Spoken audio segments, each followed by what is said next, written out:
How's it going, everybody? My name's 19. Currently, we're working on getting some other people in the feed.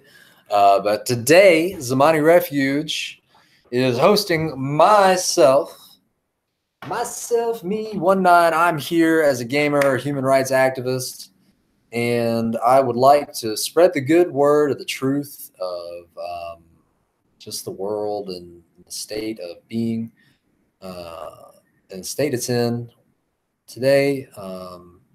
This week, there's a lot going on, and this week I'm specifically focusing on E3. What's going on, man? You there?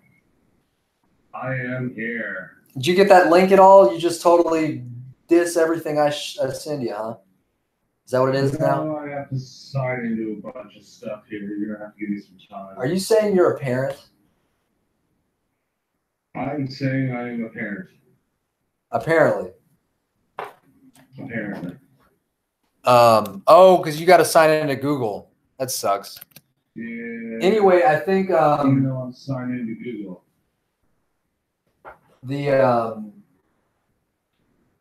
Because I got that stream going, and I'm doing the broadcasting on the game right now.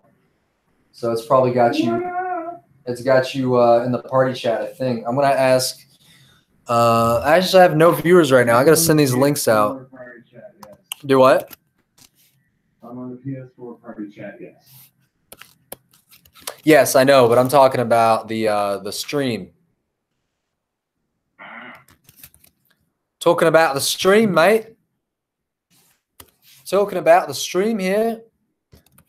So what I think we can do is on the YouTube stream, I think you can join it as, you know, with your microphone, basically. Does that make sense? Yeah, I'm almost there. It's all good, man. Take your time. I'm just giving you shit. Oh, this is Hangouts. You got me on Hangouts. Yes. Why do you got me on Hangouts? Because I just told you why, dude. What the fuck? You didn't listen. Fuck. Well, now you have to add me.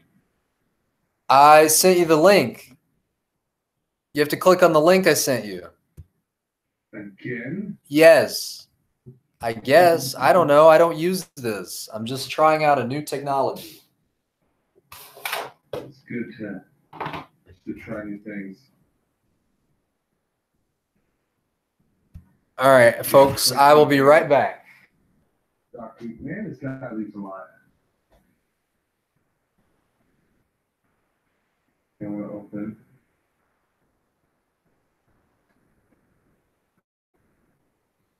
Okay, and you're not there.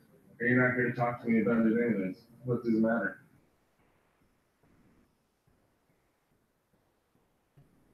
What? No. All right. Hey, that guy. Actually, I'm switching it up, man. I'm going by 19 now. I don't know what I'm gonna do about that as far as the PSN. But yeah. You came to me for the price. I think for like $10 you could change your name once. I kind of like that 19. I heard it. I heard of that, and I heard that they're testing on actually because like Xbox, you can change it as much as you want. I know you can change it as much as you want. I heard they were. Let me change my name from Mr. 66 PlayStation. I called someone to change it to Dadpool. They're like, no, Mr. 66 is more original. Oh, okay. That's hilarious. Thanks. Can you sponsor me? No. So yeah, Hangouts. Let me see what's going on the Hangouts front. Well, you still have to add me by my email to get me on your. Which email do I add you? Mr. 66. Mr. At Gmail. 60 SIX at Gmail. No. Yeah, MR62Y SIX. And now I'm gonna have a bunch of people adding me. Yeah, it is on the stream. You did put your email out on the stream, so good luck, brother. All right. There goes my phone. All right. Oh, is that you? Okay, hold on.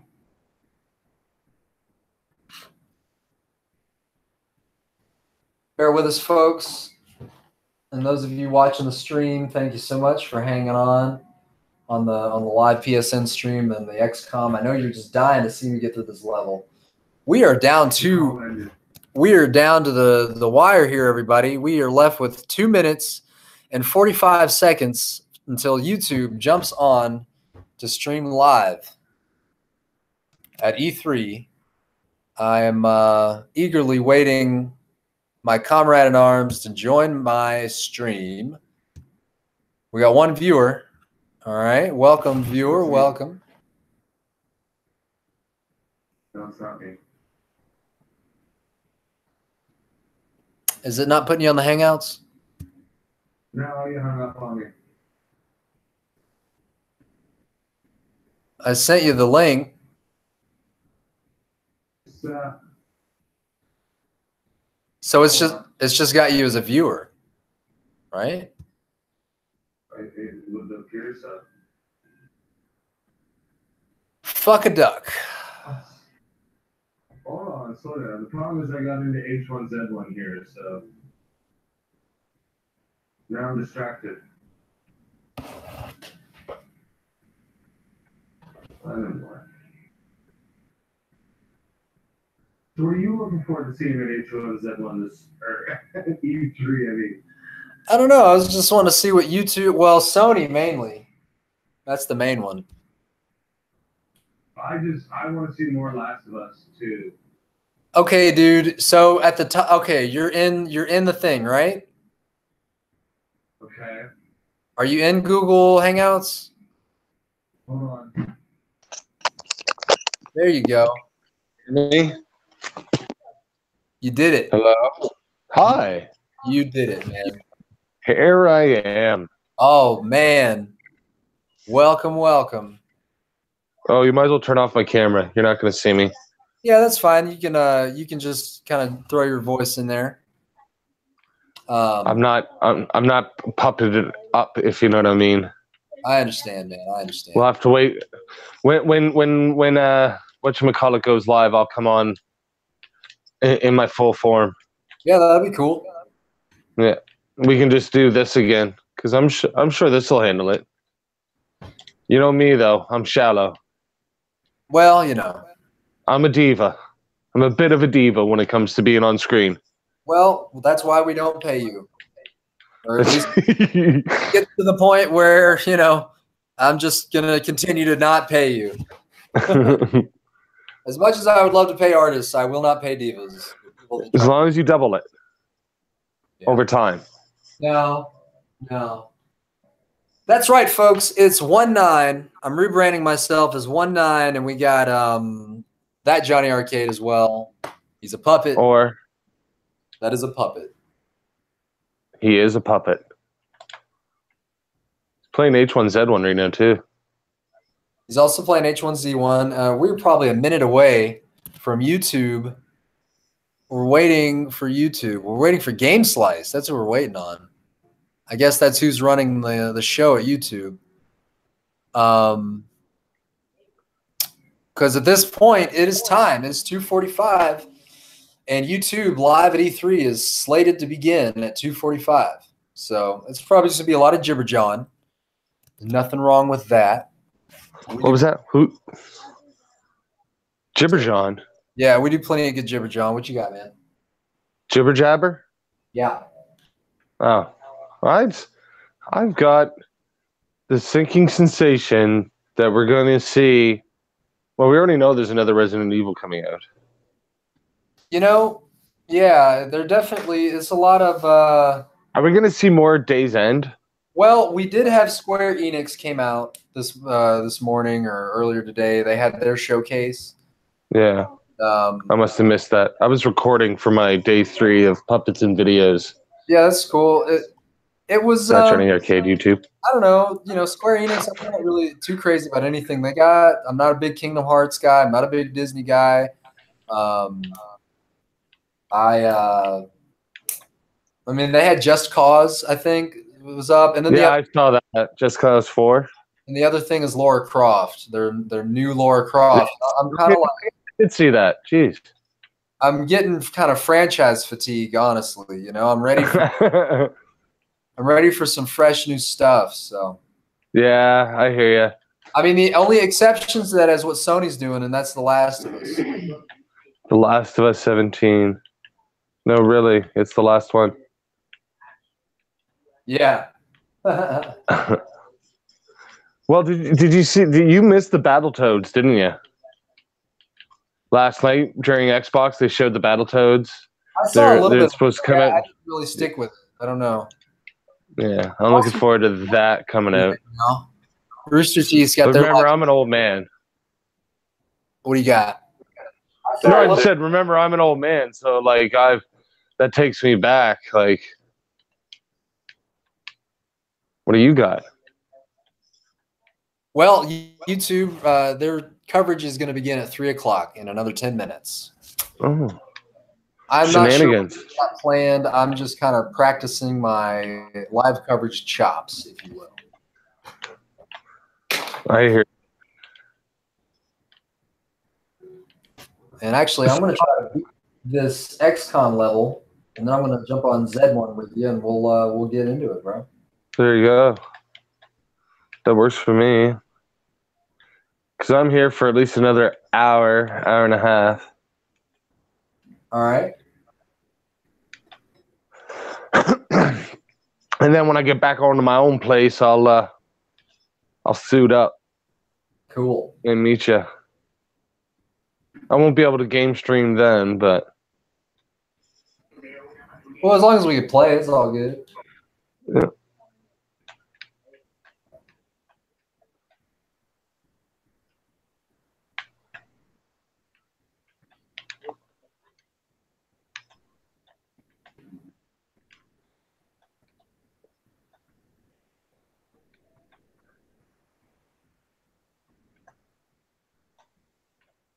I'm in the inner circle. So you said you've grown fatigue and a little bored. So what have you seen so far that you've enjoyed or looking forward to? Well, let's see. It's funny. Bethesda had their thing last night. Yeah. So once again, that's not exactly answering your question in regards to franchise fatigue, but they did mention they're going online massively multiplayer with their Fallout universe. That sounded pretty interesting. Yeah, Fallout 76. Metal Gear Pops. What do you think of that? What is it? Pops? They're doing Metal Gear and they're putting the Pop figure in the Metal Gear world. Yeah, they're doing that with Gears of War too, I guess. I don't know. I don't really care. No, I was mistaken about that. It was the Metal Gear Solid, not the. I don't think it's Gears of War. I think they're just doing Gears of War 72. Yeah, I don't really care, honestly. It seems just kind of like just more. I never cared for the Fallout franchise. I don't know. Yeah, I'm. Like I said, it seems interesting that they're going to do it, but I don't even know if I'd get it. A little bit that I saw of Cyberpunk looked pretty good. Yeah, that looks pretty nasty in a good way. Something that I haven't really. Hello.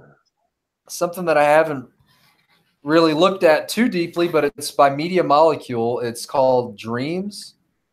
Dreams. Yeah, and it's like it's basically a game engine on the console, but it's not just game design. It's like you can tell stories with it too. You can create. Oh, is that the one where you don't have to limit yourself to one game? It's like a designer thing. Like you can make characters and animate them. Ready Player One. Like you could design Johnny Arcade. You could design yourself. That scan me in. We could scan the puppet self into the game, and you can rig it and animate it, and then it becomes a controllable character. You can do all that within that. So Media Molecule, they made Little Big Planet. Yes. So, and Little Big Planet had a huge creator element to it. So it's no Oh, surprise. massive. It's no surprise that they would come back with an even bigger creative. It's actually encouraged the sandbox games. Yeah. So Cyberpunk, and then there's a developer called Aurora 44, which I don't really know about at all, but they have a game called Ashen. And Ashen looks pretty interesting. It's like a Dark Souls-esque game. I want a new Evil Dead game. Oh yeah. It's not happening. Which one was that one? It's the one with the gloves and the chainsaw for a hand, and the usual stuff. Evil Dead stuff, yeah. Yeah. It was a comic book series. I did 12 references to Evil Dead over the years of different comic books and movies. That's a video I did. I just recently did a reboot request. It's a new series I'm trying to get going called Reboot Request, because reboots are happening everywhere right now, you know what I mean? Especially in movies and television. Yeah. But let's not just limit it to that. Let's reboot toys. Yeah, man, I think there could be something to that. I don't know. Yeah. So, because they shut down the Evil Dead franchise again, because, they, I don't know, couldn't get the remake rights or something. I don't know. Anyways, I just think they should just reboot the whole franchise so they could do all the stories that they wanted to. Yeah. I actually met the artist from the original first line of Army of Darkness comics, Nick Bradshaw. I met him in Moncton, New Brunswick, Canada. Cool. You won't find us on the globe. You have to find a pretty specific. I think we're on Google Maps. I think they finally made it to us. Yep, I'm just still hacking away at this XCOM level. We got about 5 minutes or a little over 5 minutes. YouTube jumps up on there, and like I said, I don't know what to expect, so I might just end up muting them too, just like GameSpot and Rooster Teeth. They're also doing their little jams. Everybody's got their little couch council. You know what I mean? Yeah.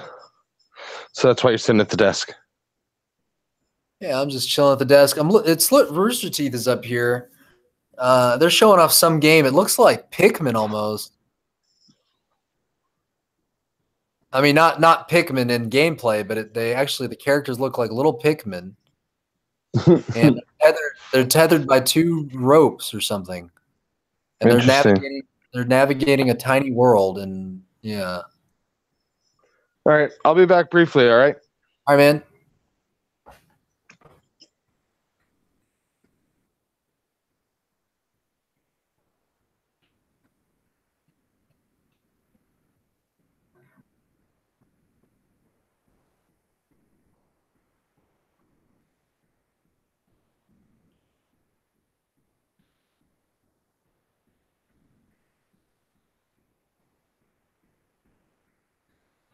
Kind of goes to black, and then it.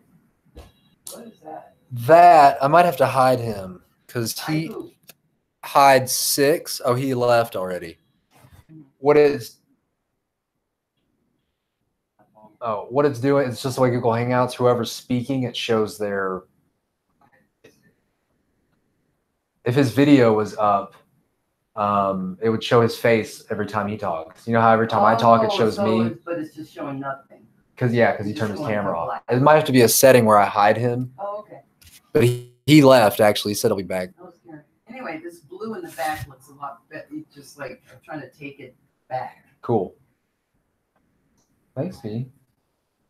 Well, it just looks better. Well, and I want, because it's like you can get on the stream too, because it'd be cool to have your input on E3. Let's not go too far. Because I think, everybody's input on E3 is important. It's all about art. It's all about creating an experience. And I think the more input we have on how people are experiencing gaming and what they want to see in gaming, I think that'd wouldn't be a bad thing. Start getting more varied opinions on gaming. Maybe.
Well, it's pretty cool. You guys reconnected.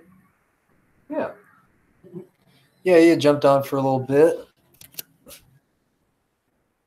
And yeah, we're about 2 minutes away. What if I can beat this mission in 2 minutes? I doubt it.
Zap, is it?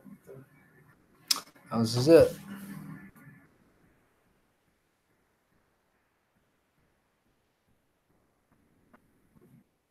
Day 2, non-stop coverage of the biggest announcements from the show, the PlayStation press conference, the Ubisoft press conference. Yesterday, we talked to the folks behind Call of Duty, Anthem, Soul Calibur, and Kingdom Hearts. And today, we've got Just Cause, Rage, Assassin's Creed, Tomb Raider, Destiny, and Death Stranding, of course, Hideo Kojima live on set. We'll have the full press conferences, exclusive guests, brand new demos, Let's Plays from the biggest streamer in the world, Ninja. He'll be here at this computer.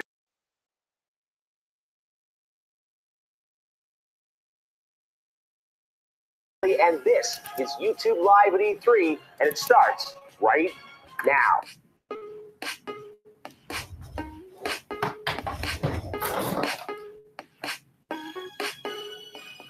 Hello, everybody, once again, and welcome to YouTube Live at E3, your home base, your nerve center, your one-stop shop for all things gaming. We're going to be here all day, 8 hours of E3 right here on YouTube. Yesterday, we had Bethesda, We had an amazing press conference from Xbox. Today, we've got a press conference from Ubisoft in just 1 hour, and Sony PlayStation. We're going to recap Square Enix's presentation this morning. We've got the first gameplay of Shadow of the Tomb Raider that'll be coming up. We've got A-listers like Marshmello and Sony PlayStation. We're going to recap Square Enix's presentation this morning. We've got the first gameplay of Shadow of the Tomb Raider that'll be coming up. We've got A-listers like Marshmello coming by, Todd Howard, Bethesda Game Studios, will be here in just a few minutes. Troy Baker and Nolan North, Ubisoft CEO Email, and Hideo Kojima will be with me live. We've got basketball stars Josh Hart and De'Aaron Fox, YouTubers Typical Gamer, Ali A, Big Star, and of course, Booby will be back with us again. It was great to have him yesterday. He'll be here in the studio. And we've got an extended takeover by the biggest streamer in the world, Ninja. He will be here in just a couple of hours, playing Fortnite all afternoon. And also Donald Mustard, the worldwide creative director at Epic Games, will be here exclusively to talk about all things Fortnite. We have an amazing jam-packed day. If you thought yesterday was great, today I think it's going to be just as good. All right, well, just like yesterday, we're going to be monitoring what you guys have to say on social media throughout the day. What you're talking about within E3. So tweet us using the hashtag YouTubeE3 with your reactions, questions for our guests like Todd Howard, and anything else that's on your mind, and you might be part of our live show streaming around the world. Thank you so much for tuning in. I promise you today to be a great day. How's it going, everybody? Welcome to the stream. Today, I am also live on Zamani Refuge African Culture Center. We are looking at E3 today. I'm also chilling, playing some XCOM. Probably going to jump on with a friend of mine and play some H1Z1 as well. So yeah, I don't know. Like I said, jump on the stream. You can check me out here in the set that I'm in. And leave some comments. Let me know what the hot games are that you're looking into. I know Bethesda had their deal last night, talking about an online Fallout 76. Looks pretty good. And then Square Enix, they had their showcase this morning as well. So let me know what you think about what's going on with E3. And I'm going to finish this level and then hop on to H1Z1. And the song you just heard was Tell Me, the latest track from Marshmello. He's going to be with us live and in person in just a couple of hours later on the show, playing Fortnite with Ninja. They will be going together as a duo in the Fortnite Pro-Am. That'll be happening tomorrow live right here on YouTube down at the Bank of California Stadium. So that's going to be pretty amazing. Now, Square Enix had their press conference earlier this morning, and we want your reactions. So tweet us. I'm by no means an XCOM veteran, so do not expect much from me. And we'll show off some of your responses in just a few moments. Now, yesterday was a very big day, and one of the major reasons because of Bethesda's press conference. And we're going to start things off with a man who dropped the mic yesterday. Todd Howard from Bethesda Game Studios. Great to see you again, Jeff. It's great to see you, Todd. I gotta say, we knew that you were probably gonna be on stage yesterday talking Fallout 76, but you just kind of decided to up the ante with like a lot more, one more thing. Was that always the plan to just kind of say like, here's everything we're doing? I don't know that it was always the plan. We kind of got there. We're doing so many things. Well, I didn't mean to put that character on that little corner. Let's focus on Oh this, well, but, damn. Our fans kind of, they find a lot of things we're doing and they want to know, and so we just talked about it like, let's just be upfront and say, here's what we're doing because we're excited about it, and we think, all of our fans are as well. So let's just get it all out there and let everybody know. Yeah, because I remember a couple years ago on the show where you sort of talked about, your longer-term philosophy for the studio, and then, you were in Elder Scrolls 6 after this other mystery game that was sort of in between. So I guess we now know what that mystery game is. Yes, it's Starfield, which is incredibly exciting for us. We've been working on it for a long time. Yeah. And, it's one of those things where even though we're announcing it, there will be a time, obviously, where we really show it off and dig deep, and that'll be closer to its release. Right. So you announced them, but you said it really was just a logo was all, but there's not a lot. You said it was, I think, a next-generation single-player experience. Yes, yes. Does that mean it's single player only? It won't have online? Like you're focusing that on just the single player experience? its focus is single player. Whether it has some social connection, I don't know. I don't want to guess right now. But that's our focus. Cool. They're interviewing this dude from Bethesda right now. He was running the show last night. Look at your time. How where are you focusing your time? I tend to first of all, we have a great team, and I've worked with a lot of these people. The average time is over a decade, and they really know their stuff. So it doesn't take me kind of digging in the weeds on everything. Yeah. I kind of spend my time up front when we're doing a game. Creatively, what is this going to be?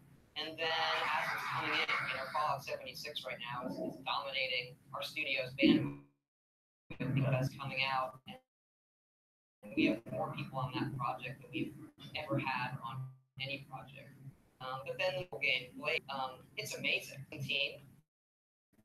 Most of them we also do work in Rockville in that game, and that's fun to do as well. So a kid look at all these amazing people. But is the way to your team project, it was all in on that. Now you've got well, the other thing is, I think it's from it's viewed one way. We all, a Oblivion in the Skyrim and a Fallout 4 and then Fallout VR versions, and so it's a large game. I did not mean to shoot that guy. We'll do a amount of people when we enter production video to that game, but not all. And then as it's coming in and shipping, that's where our focus is. I would say Elder Scrolls 6 is in pre-production and Starfield is in production. All right, finally got my kill. That's how you do it. Elder Scrolls 6 not in that way. Now, when you were on the show a couple years ago, Elder Scrolls 6, you said something along the lines, someone reminded me on Twitter last night, that the technology wasn't there yet for the game you wanted to build. It's getting closer. That thing still lives. That's crazy. I don't want to spoil anything yet. I think the teasers that we put out are kind of announcing the game, and B wants a tone. How does the game feel? Hints at where it's set for both of them, both Starfield and Elder Scrolls 6. Starfield went out. Yeah. All right, folks, that's my cue. I got to restart the level. I'm going to exit. Even for us, though, putting that, Thanks for watching, everybody. Putting it up there, even we get we get goosebumpy. Yes. Like, we can't wait, to have everybody be able to play this game. But that's us too. We want to play that. Kind of creates it's almost a tone or rallying call for the team, I'm sure too. It's 1,000%. Such a beautiful image. Yeah, not much more than that. We would see this. There's some things there to pick apart, but we'll let our fans do that. I'm sure the rewinds are already happening. All right, well, that's the future. We're really excited. And even for you, this is, I'm sure, the cool. Well, all these projects. As you get on, it's kind of you do it for a long time, and you think, well, what are all the games I want to make? Yeah. Well, let's just do it. Life is short. Just do it. That's all you got to do. That's kind of been my attitude lately. Well, let's talk Fallout 76 because that is coming out this year, and you gave an amazing presentation. You're such a master at sort of Thank you. encapsulating I all learned the from you. stuff. Well, it was really special, and I wanted to, a lot of people online have a lot of questions about the game. Just so people know it's not playable here at E3. It's sort of what we saw is what we saw, right? Correct. But a lot of people are kind of wondering now, the fact that you're doing this more of this sort of share world experience, and you said, hey, you can play solo, but a lot of people were asking, it's like, can I play offline? You cannot. You will see, even if you're playing by yourself doing quests, you will see other players. And you can interact with them, and you can ignore them, because there is a quest line. One of the main things that I saw feedback was when we say there are no NPCs. Okay, so that's one of the big differences that we really leaned on, which is every character you see is a real person. Yeah. But there are still robots and terminals and holotapes. If you see a lot of the quests we do in Fallout 4 that are kind of this around world quest thing, we still do all of that. Okay. But then, so if you sort of picture doing those quests, or you watch someone play Fallout 4, it's like that. But then, as opposed to running into a gang of raiders, those are real players. So there's always PvP, like you can never.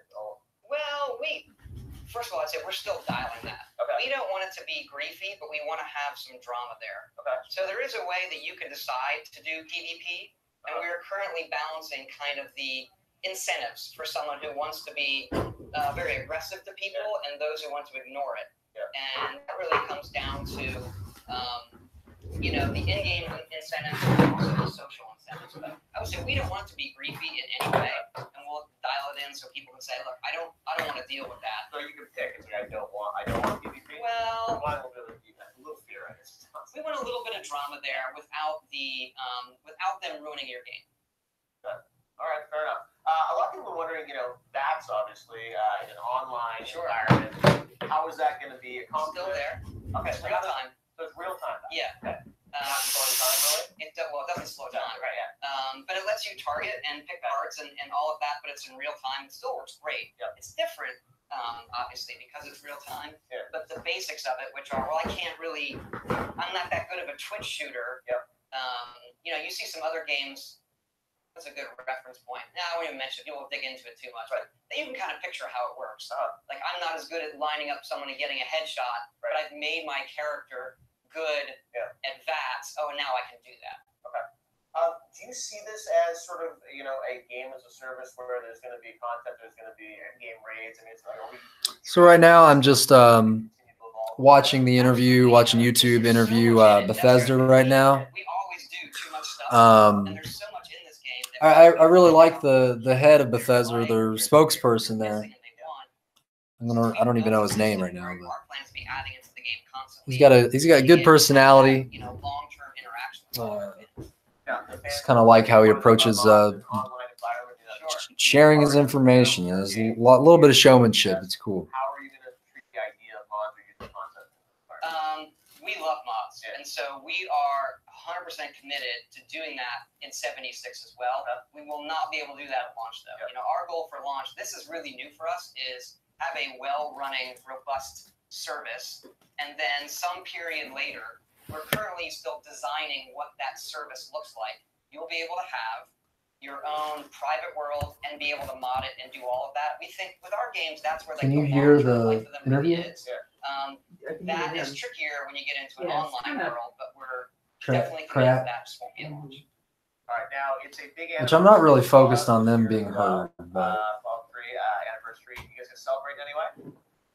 and I love watching YouTube because just seeing how they do this live format. They move, how the camera moves, what sets they're working on. It's amazing. So it's still there. You can still experience it. Exactly. That's like people love playing your game, playing the game. Yeah, I appreciate it, man. I heard that was your idea. Someone told me last night. Very much. That was a joke that escalated. You're doing great. But it's so fun, and now you can actually get the app on Alexa. Someone told me. Let's give it up, everybody, for our set designer, Yay, Suji Oshinyemi, aka Valeria Watson. She's a brilliant artist. This is real. It's a real game. A mother. It's a joke we all make too. She's the mother of dragons. It'd be the funniest place to put Skyrim. And then, She's a priestess. We should do that.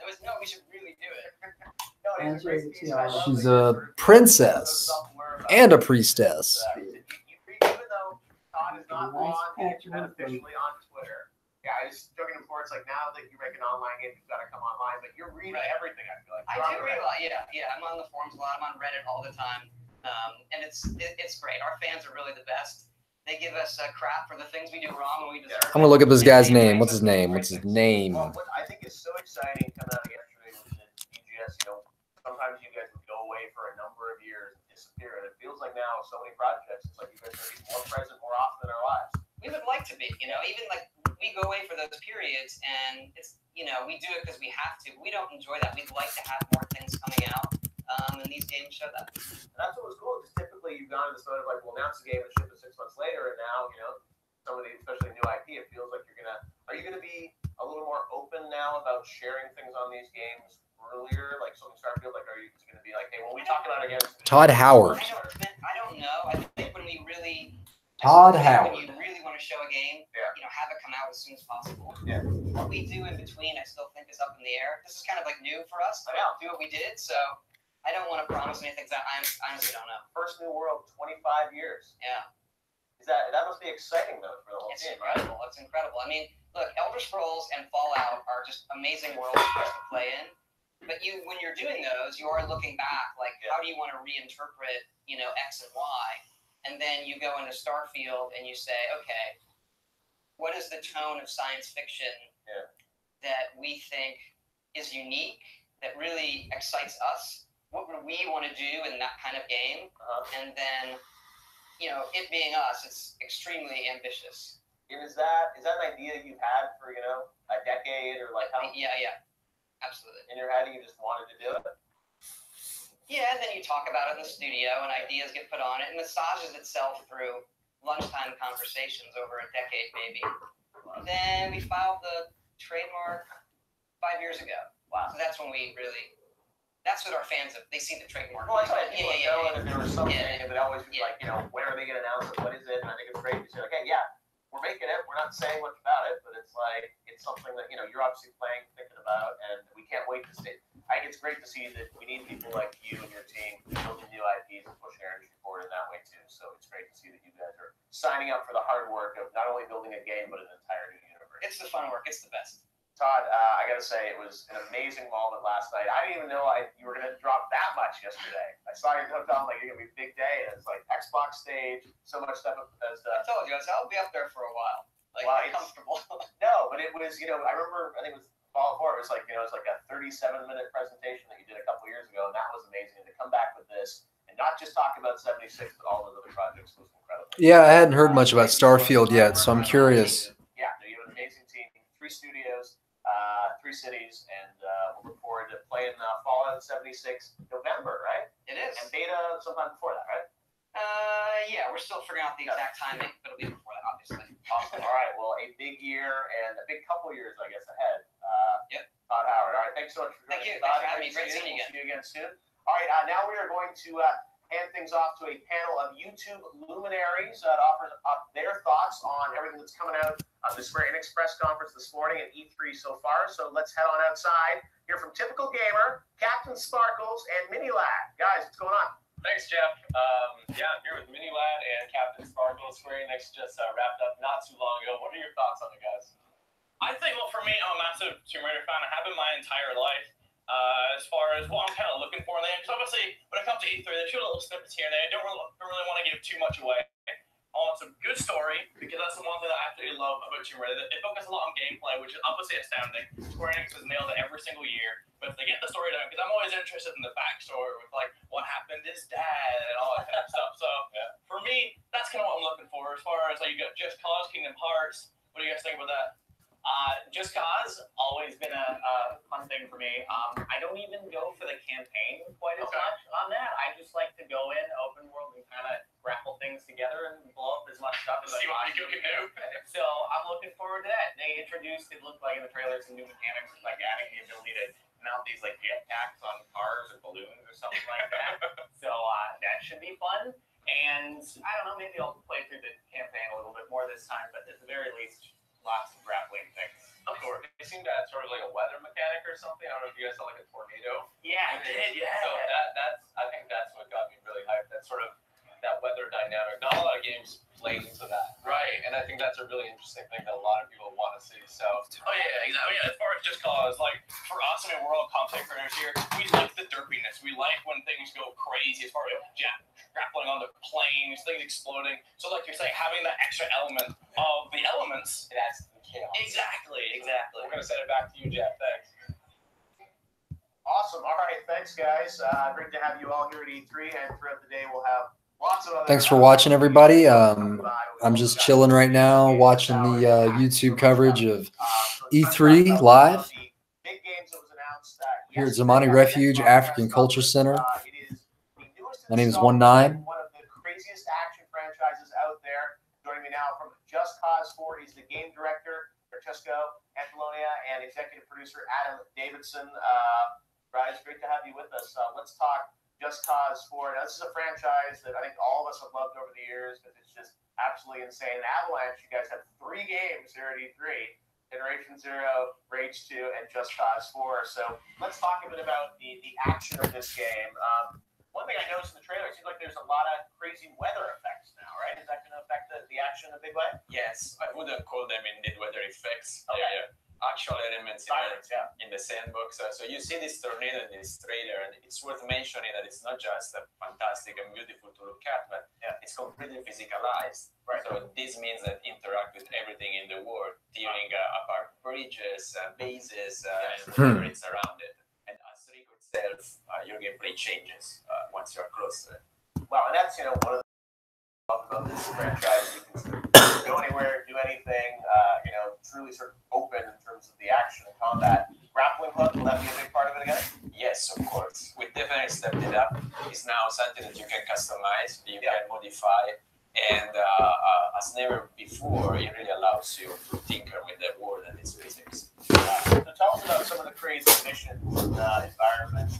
One of the things, the extreme action, as I way to describe this game. What can we expect action-wise? Well, in terms of the environments, it's very important to us in this iteration of Just Cause to bring more variety to the world. And that's not only just in the fact that we have 4 new biomes that are distinct from one another and transitions between them, but even down to the enemy types and the missions themselves are very varied in terms of the experiences.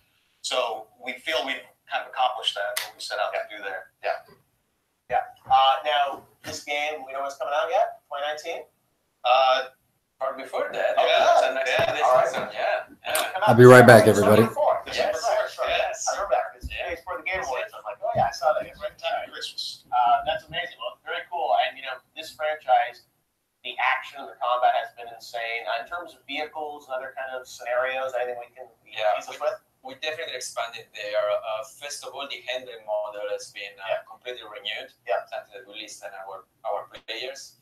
And we now have a complete new class of vehicles. Internally, jokingly, we call them the toy vehicles. Because they come with a nice ability, again, to interact with the world. For example, say we have a vehicle that can be used as a mobile ramp for stunting jumps. We have loaders, we have all sorts of things. Cranes that can turn other objects in the environment into wrecking balls. We watched what a lot of the players were doing on YouTube and other services, and it was it was very inspiring to us. So when we set out to lay out what we wanted to build for this game, we wanted to give both with the weapons and vehicles, but with the grappling hook itself, as many toys as possible, so that people can really go nuts and come up with stuff we never could even think of. That sort of emergent gameplay for people playing it. I think that's part of the fun of this franchise, right? Is giving people the toys in the sandbox and see what they do. Well, it also, Apex Engine looks beautiful. It's like, I know, visually, I was really started yesterday. I had no idea what it was. It didn't look like the traditional Just Cause, which is great. So, it looks amazing, and it's great that it's coming this year. So, thanks, guys, for giving us a sneak peek at Just Cause 4. We'll see more of it at E3, I'm sure. All right, thanks, guys.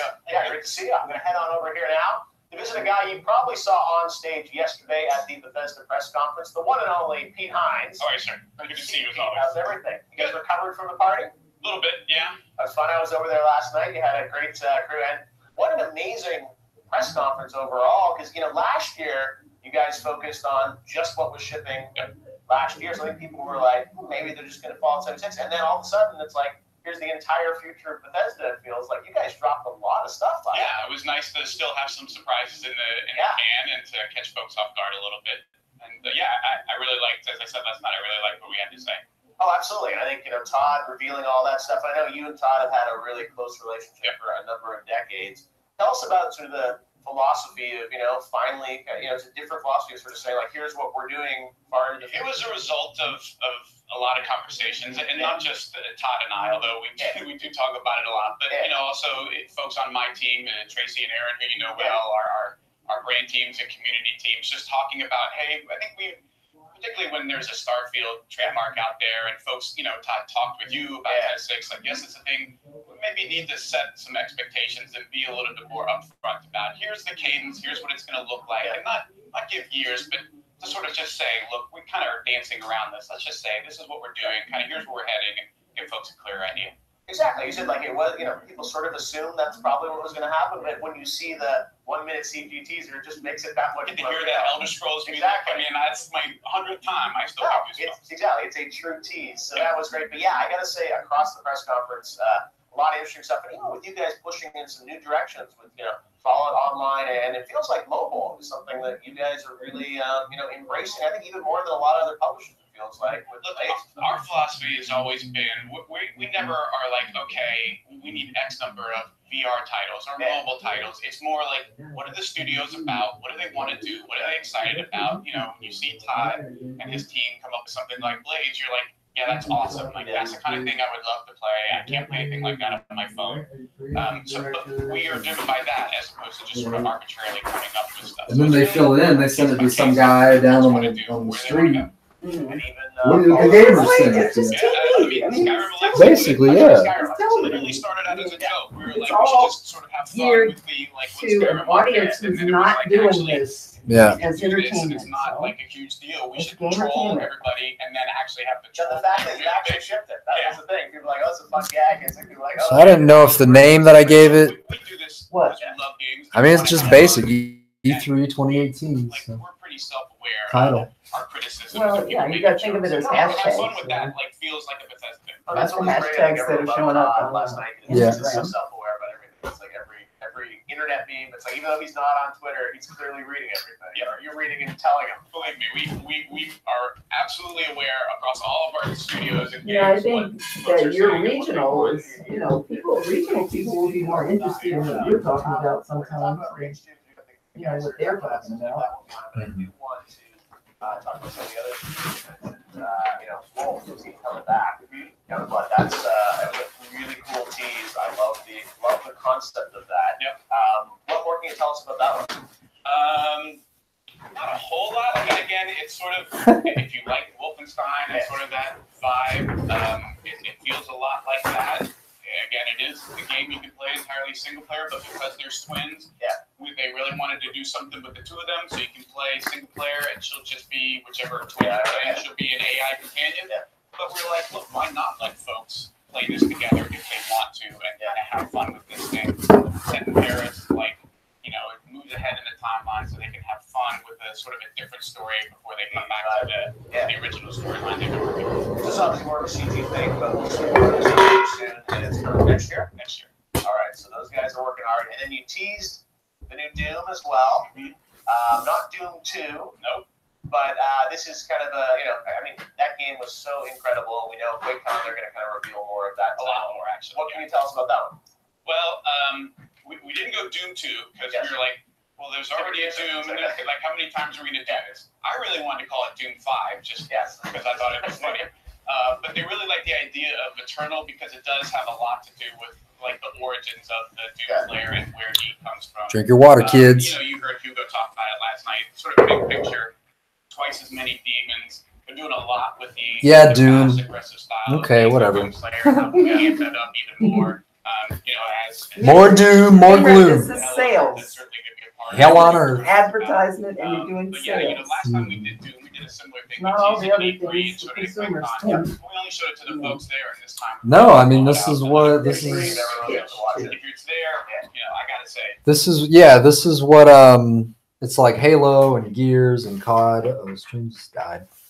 Stream just died. All right, well, there's YouTube doing the hits with Bethesda right now. They had their hour plus last night, so that was fun. A lot of stuff going on there. I'm gonna write Doom there, and then I'm gonna restart my stream. What we got?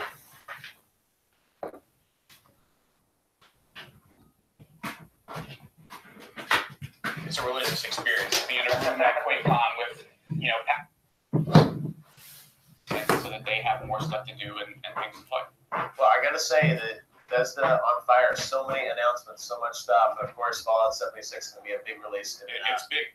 November. Well, congratulations. You guys started the press conference thing only a few years ago, and I think every up your game. And this year, the number of titles that you guys revealed. I saw on my Twitter feed you were getting a lot of A's from people on the grade. So, nice for you to say. Congratulations, Pete. Great to see you as always. Thanks As for joining always. us and supporting us. Have a great evening. Awesome. Thanks. All right, well, we're going to head on back now. Speaking of more Bethesda, we're going to talk Rage 2 right now. You've all heard about legendary game developer id Software and their enormous contributions to the shooter genre over the past couple decades with Wolf and Doom and Quake. Well, their next shooter is a sequel born out of a collaboration with Just Cause developers Avalanche Studios that were just here as well. We're talking about Rage 2, bringing it back. You thought they were going to go back to, Doom, and they will, but they've also got Rage 2. And joining me are id Software's Tim Willits and Magnus from Avalanche. Guys, we saw you on stage last night. We saw Rage announced a couple weeks ago as a tease. And I think a lot of fans, when you guys revealed that, they didn't necessarily think you guys were going to go back to the Rage universe. But I know that was a passion project for you, Tim. It's been a number of years. I think it was back like 2010 or 11, I think, Rage. So why the decision to go back? So if you look at id Software, this is like the year of id. Yes. I mean, look, Doom, Quake, Rage fits really well. Yeah. Studio, their brand, with what we want to do, and then the opportunity to work with Avalanche was. I'm not sure I'm interested in Doom, Quake, or Rage. I mean, I might try them since they're free. See some. But when you played Mad Max, you're like, oh, we gotta get these guys to do a Rage game. I'm thinking I'm not gonna do that. I'm gonna check out. So that's Game Slice right now. I'm gonna drop it on GameSpot since E3 2018. they got a bunch of people and they have a little more of a diverse panel. Just I don't know. It was also like leaked twice by Walmart. Like there was like Splinter Cell 2018. Like I don't know if you necessarily believe that, and like that other Walmart leak was kinda. Yeah, I know. Yeah. When you think about it, like we saw like Rage 2, what the hell is that? And then it's like, oh no, that's true. And then a bunch of other You guys even called it out yesterday. Oh yeah, that's incredible. Yeah, if you want to watch that's the press conference behind was he's trying to start something. Bombs. Yeah, Walmart Canada, Matt Paget. Uh-oh.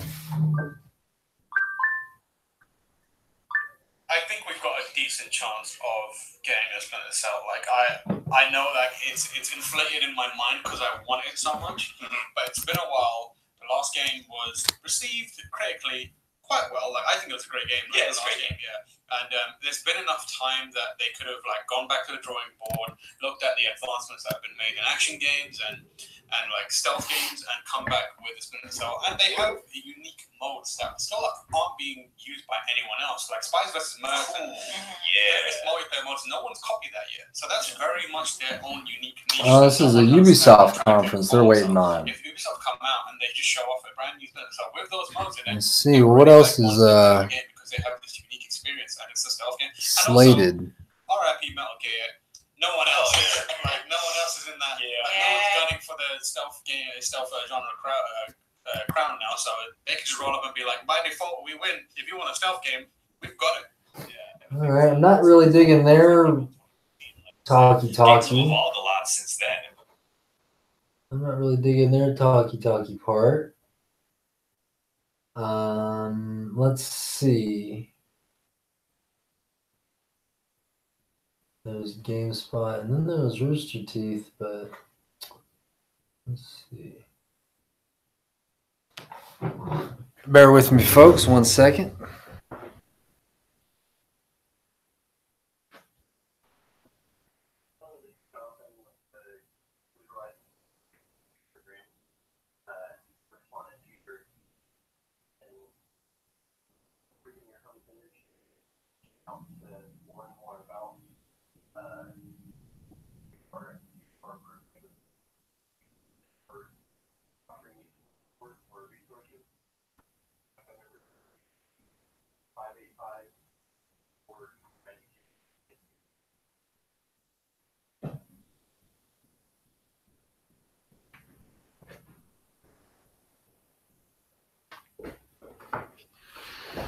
All right.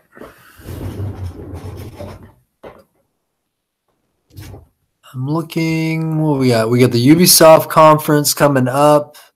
Oh, that's IGN. What's IGN up to? GameSpot. IGN, what's going on? All right, I click that, and we're going to take a look and see what's happening. Thanks for tuning in, folks, to Zamani Refuge African Culture Center.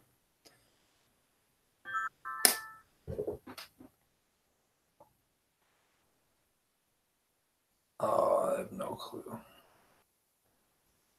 I have no clue how to do any of that type. That's way too technical.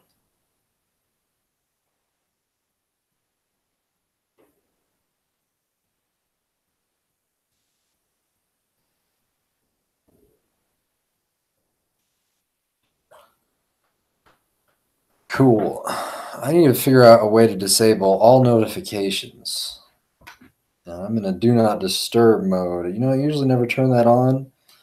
But this is a case where I'm just like, I'm focused. I'm laser focused here on the task at hand. And that is to just see what we got here. Oh, well, that's actually, I don't want to turn that on. That'll kind of tear up my audio. Yep, folks, it's just a whole bunch of stuff where life is just going and going. And that's what I was looking for, was the do not disturb. Do not disturb. All right, it's right next to the Bluetooth. Boom, do not disturb. All right. All right, so I got a guy who wants me to join his party. We're going to play some H1Z1. I'll stream that.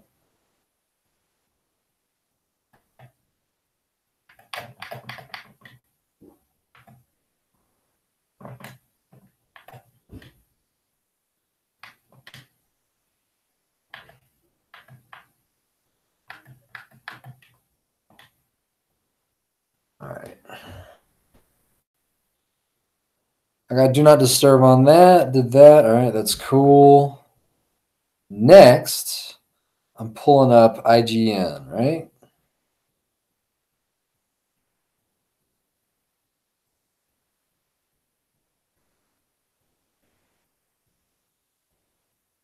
There we go. Rolling, rolling.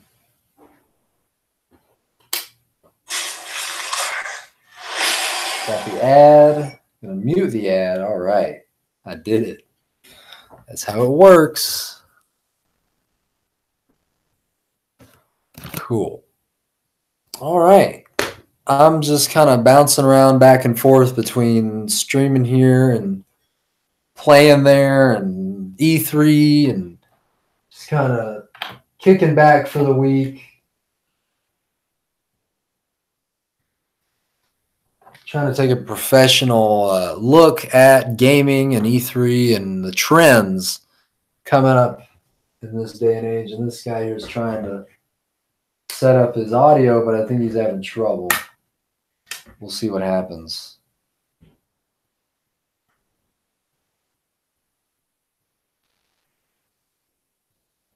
Because Origins is a really big game. It was an RPG. You have to grind a lot. I imagine they're going to do the same with Odyssey. So it's a lot of hours to be putting into the same thing every year. And I do wish they had waited a little bit longer. But I'm also just hoping it's different enough that I don't feel that way. That we see some stuff today that's like, oh, okay, it's not the same thing. Yeah, Assassin's Fatigue is definitely a thing. I don't know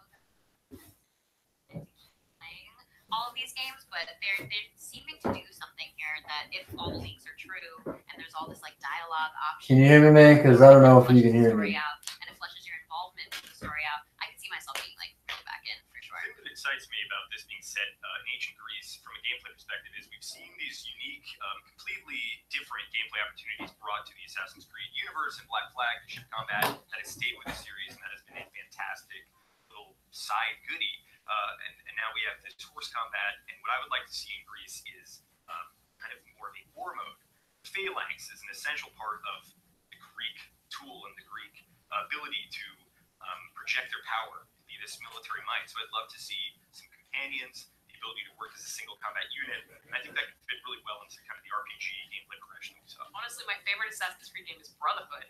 kind of in relation to that, you had a squad of people that you could order to do things. You'd do this cool assassin's move where you'd put your hand up and like close your fist, and then they just rain down arrows on everyone in the area. That stuff was super cool. Yeah, but it was also All right. Well, IGN's talking about Assassin's Creed right now, and it's funny. She just mentions Assassin's Creed fatigue, which I don't even know if I would describe it as that. I wasn't really impressed with the first one. It was okay, I mean, in the idea of it being the future or being a memory and all that stuff, it just, it was just all right. And I mean, it was interesting. They did have a black female lead character, but that was just in one of their handhelds. It's almost like the gaming industry is kind of afraid to deal with human rights or race or anything. And I guess I understand that because it comes down to sales ultimately. But somewhere in there's it's about gaming. Yeah, it's about entertainment, but I feel like the industry or the gaming technology, it can allow people to educate or people to learn about a variety of issues. And to organize and mobilize, I feel like, because this is a internet thing we're doing here. So thanks for checking out the stream. I know this dude's still trying to do his audio. I don't know what's going on with that. He just keeps trying. Hey, it worked. Did you get it? Nice. What's going on, man?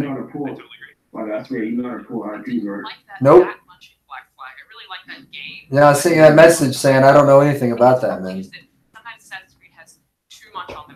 Only thing I knew was about that one little trick. That's all I know. What's that trick? Just the one that you already knew about. Yeah, that's facts. But that teleporting. I haven't been playing today, but it's been all right. Usually, I didn't been teleporting, man. Why, you gaming? Yeah, because somebody was messing with my Wi-Fi. Especially when we was in that game, though. Well, cool, man. So you got your shit squared away? No. I'm trying to fix it, though. I'm trying to get a static IP. Oh, okay. It's like, this is the weird version. Okay, cool. Yeah, like I said, I just knew that one little trick with the DNS. Yeah,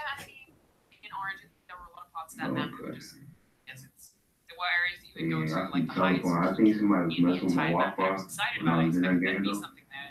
Huh.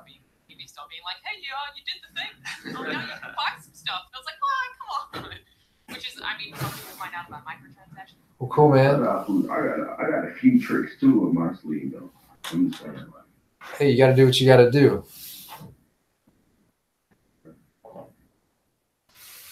Well, cool, man. I'm just live streaming, hanging out, watching. Remember I was telling you about that E3 thing?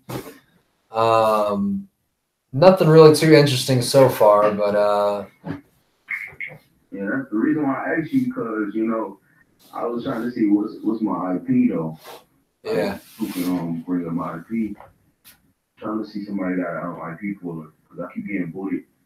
One of my friends booted me every time I'm online, so that's why I'm put offline all the time. Every time I'm online, I get booted. Huh? What the fuck? Yeah. I have to mess with my Wi-Fi. Somebody was messing with my Wi-Fi. I think I know who it is though. I tried to boot him though, but his IP is kind of different. I can't boot it. Huh. But I'm trying to see if it's his friend or it's him. Cause I had booted his friend though offline for a while. And now it shows you it's funny. I get an invitation from King Jacob. Shows players in party, me, and then it shows anonymous player. Anonymous player. Yeah, that's interesting. Let me go to the party screen. Or no, I don't know.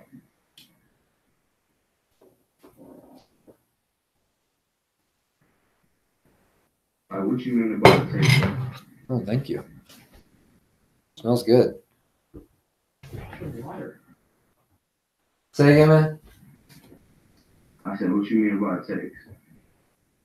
I don't know what that meant, man. It's a message in the PSN, and it's just kind of a side thing. But let me look.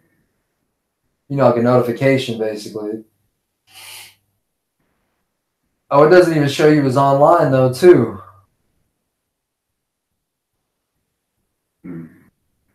I've seen that before. It would do it in the says you were last online 2 days ago.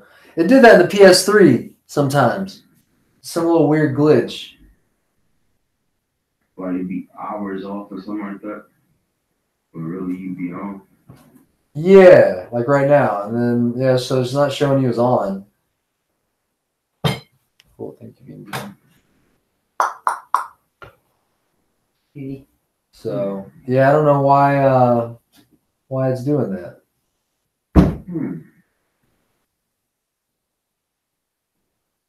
Yeah, what about like, you unplug your router, your modem and your router? Unplug out all of your things that are connected to that and let it sit for like 30 seconds? No. I did something tomorrow. I was trying to go through some stuff. There's some stuff I didn't know about my router. Yeah. I'm trying to adjust. Yeah, that shit can get rabbit hole. Hey, 'cause I'm tired of getting bullied. I'm tired of getting my IP pulled. Well, I wish I could help you, man. That sucks.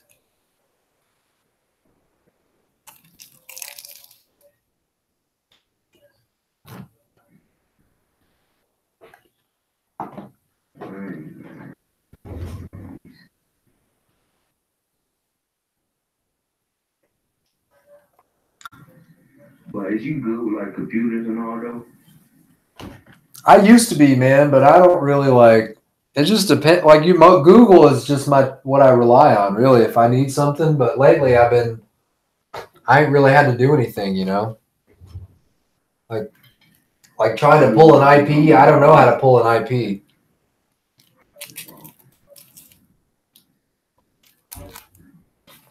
But yeah, that's something when you play games, video games, that's something you have to look at. You gotta look at all that stuff because you got booters, you got hackers, and then they can see through your phones and all that stuff. Like what you doing, they see all that. Yeah. All they gotta do is pull up your IP and do some stuff. And see what you doing and what you're not doing. I have a friend like that, but I know it's not him though. Cause we kind of close, we really close. He do all that stuff though, cause the reason why he started like that though, because it was PlayStation 3. It was full of hackers on PS3. Yeah. You know, like Black Ops 2 and all. Yeah, GTA and all that.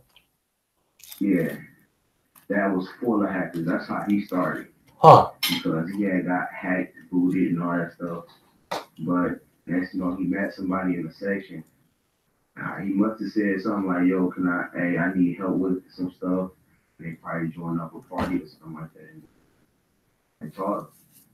And next thing you know, he's a hacker now. Cool.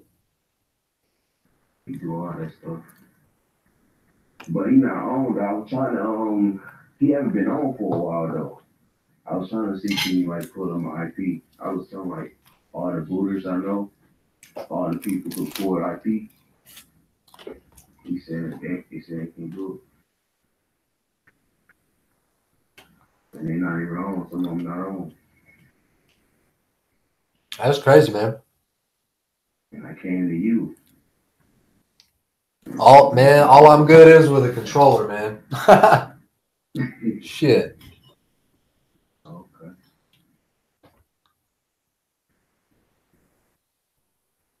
And my brain.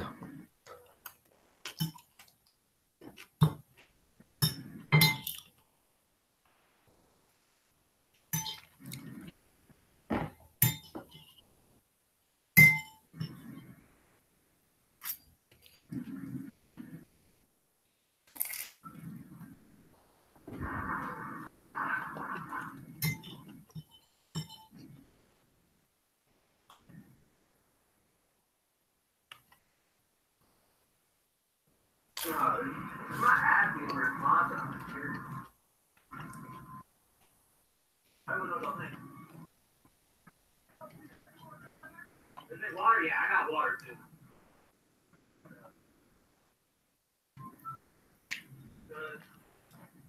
Taking a delicious lunch break.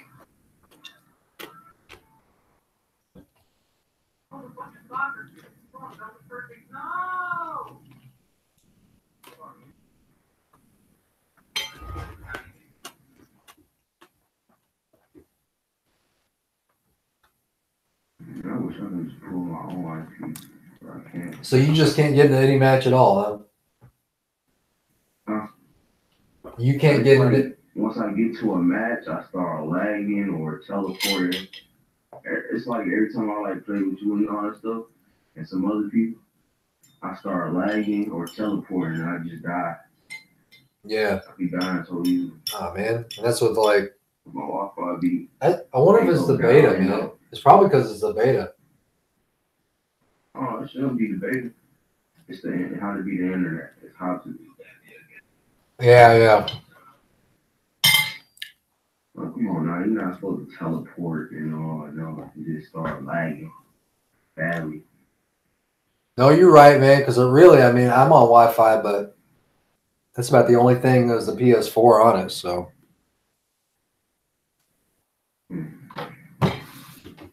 And the phones, but you know.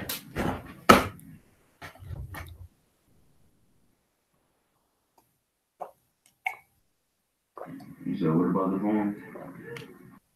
Just saying things on my Wi-Fi, man. It's like, so it's not really a huge demand.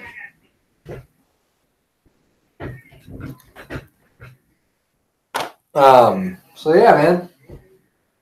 I don't know. Shit, it sucks you can't get on.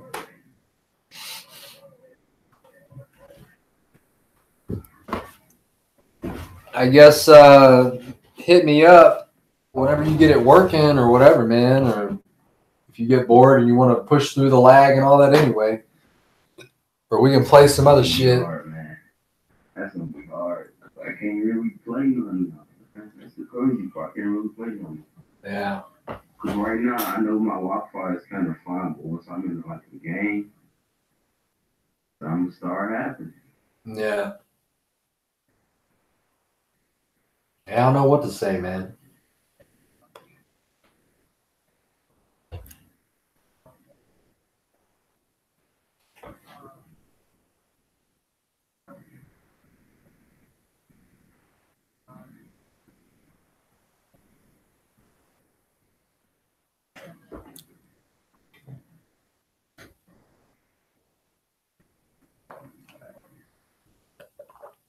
I'm gonna try to fix this, man. I'll catch up with you later. Man.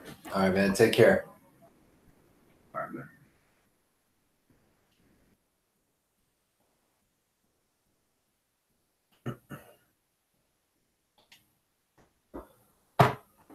All right. That was an online random person that I met a couple days ago. Seemed to be having trouble with their internet connection. Makes it hard to do the gaming thing. It sucks. It sucks. It sucks. Everybody had the means to some decent internet. In this day and age, it's not, I wouldn't say necessary. It's fire. It's a tool. And the internet, it's just, I mean, if you're here watching, you already understand the glory and benefit of the internet. And it just helps people facilitate knowledge into their being with the internet. It's the tool, you know. It's just like, man. All right, well, everybody was kind of doing the Jibberjaw thing for E3, and that's cool and all.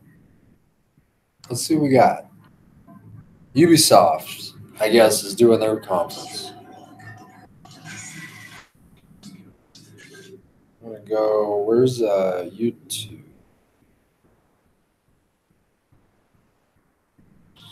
I'm going to check out, oh, there's GameSpot. Where's the main one? By GameSlice.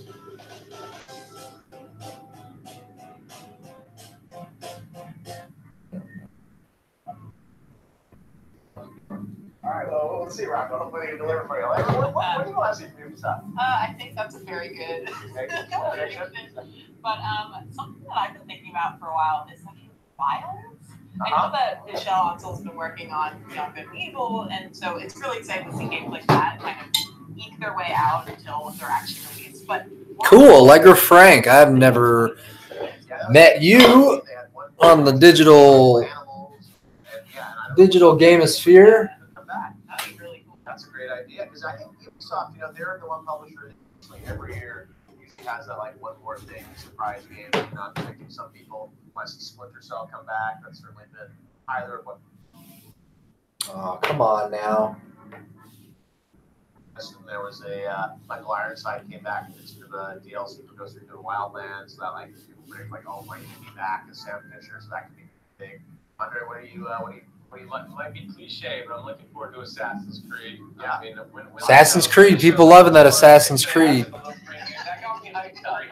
That got me hyped up. They improved a little bit, with the last one into more of a different combat style. Yeah. And I think that they're going to take that to the next level this year and maybe show something that a lot of people are hoping for.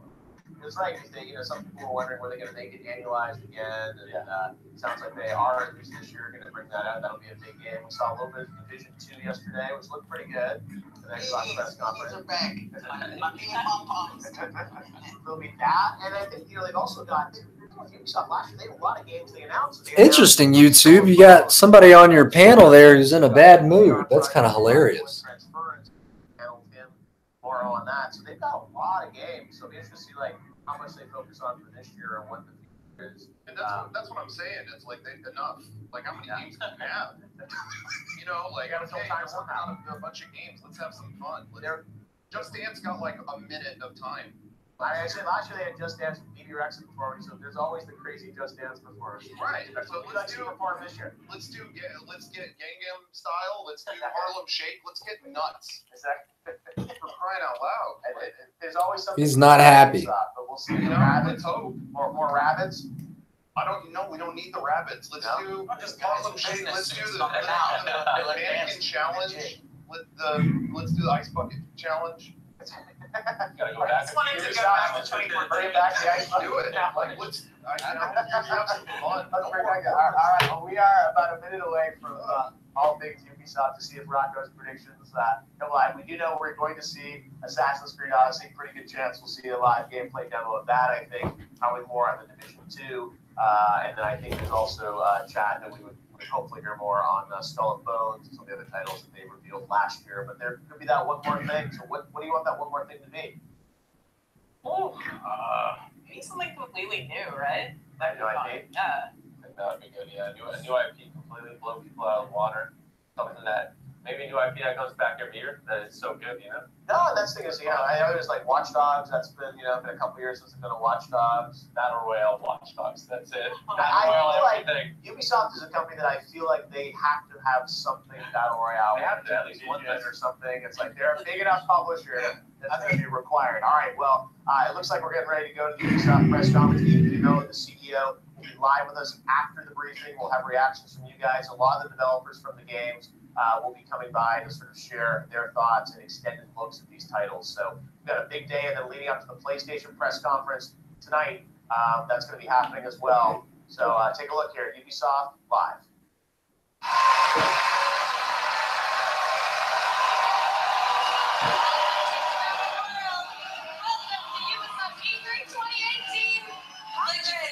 All right. In the theater and online at home.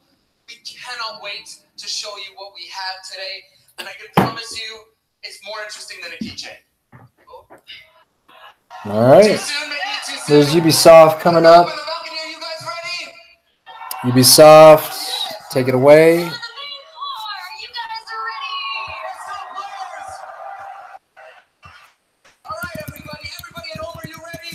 Oh yeah. Yes, we're just gonna assume that they're ready. Well, if you're ready for the biggest show in gaming, then let's start the show. Let's do it! Let's do it!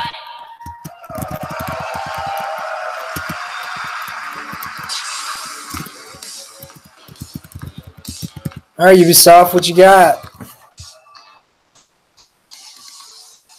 I think I'm gonna put you up on the big screen now.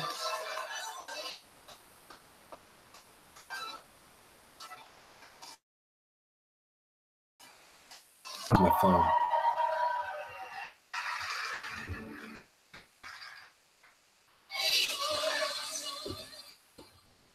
I actually just want to cast.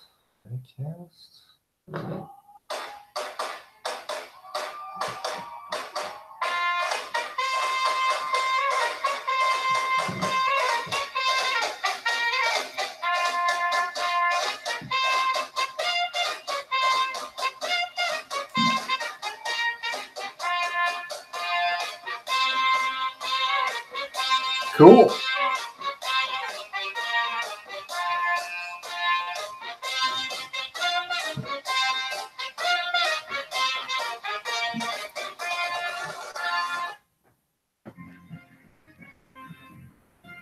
There we go.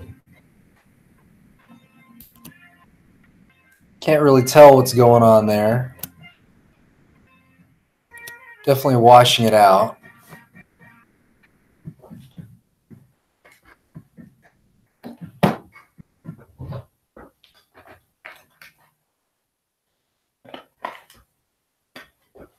Come on now.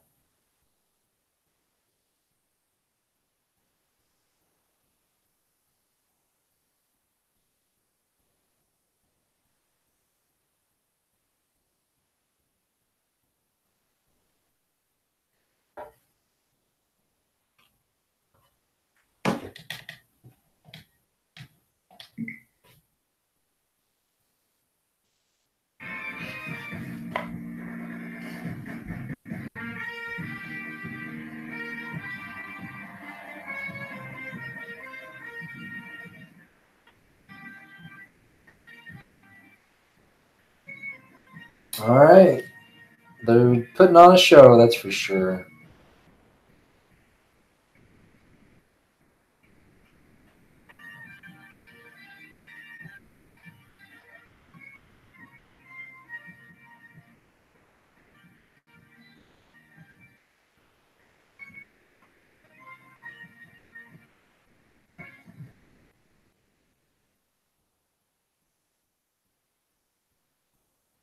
Well, I'm having technical difficulties here, it seems.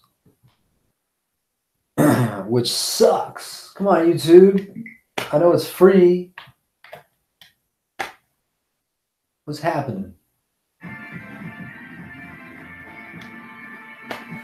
All right, maybe Ubisoft can hold it together.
Oh, Just Dance. Okay, I get it.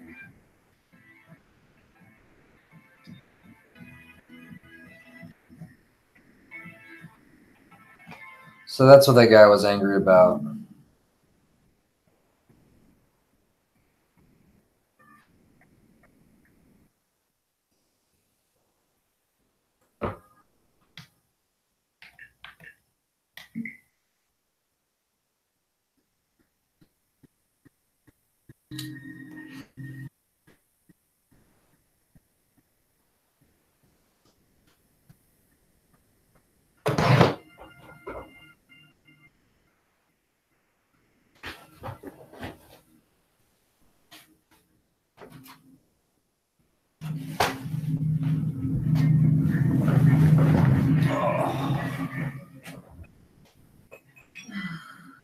Cook, do you hear me?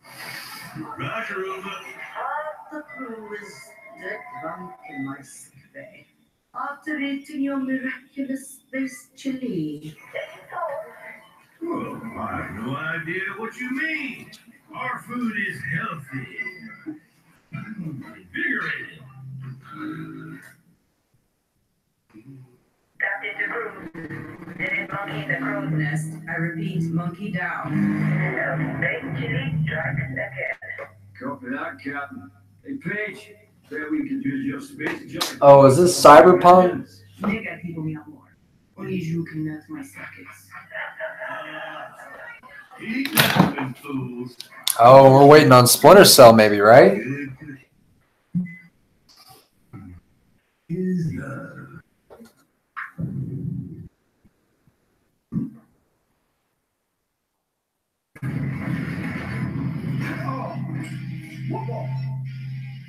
Engineering to officers, we are dead in the water. I repeat.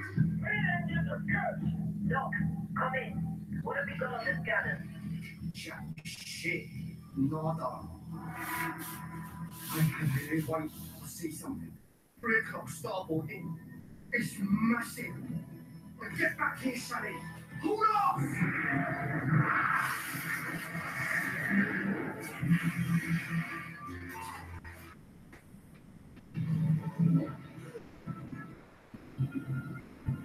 Lock down the bacon. You lock down the engines. Last year, to bring up now. Where's your dogs?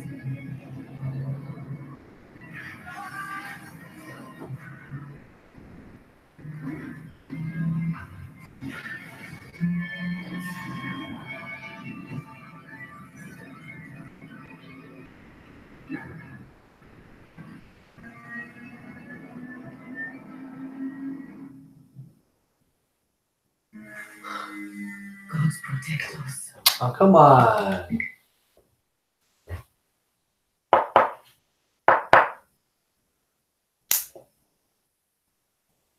Good times.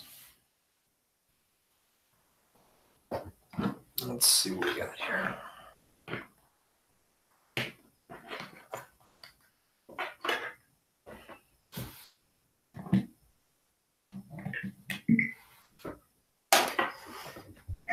I didn't choose to be different, to define my master, to leave others.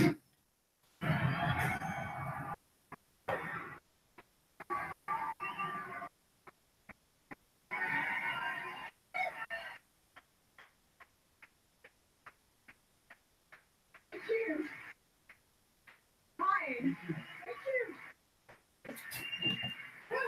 Hello, I'm Gabrielle Schrager, narrative director. And I'm Guillaume Grenier, senior producer. We are so happy to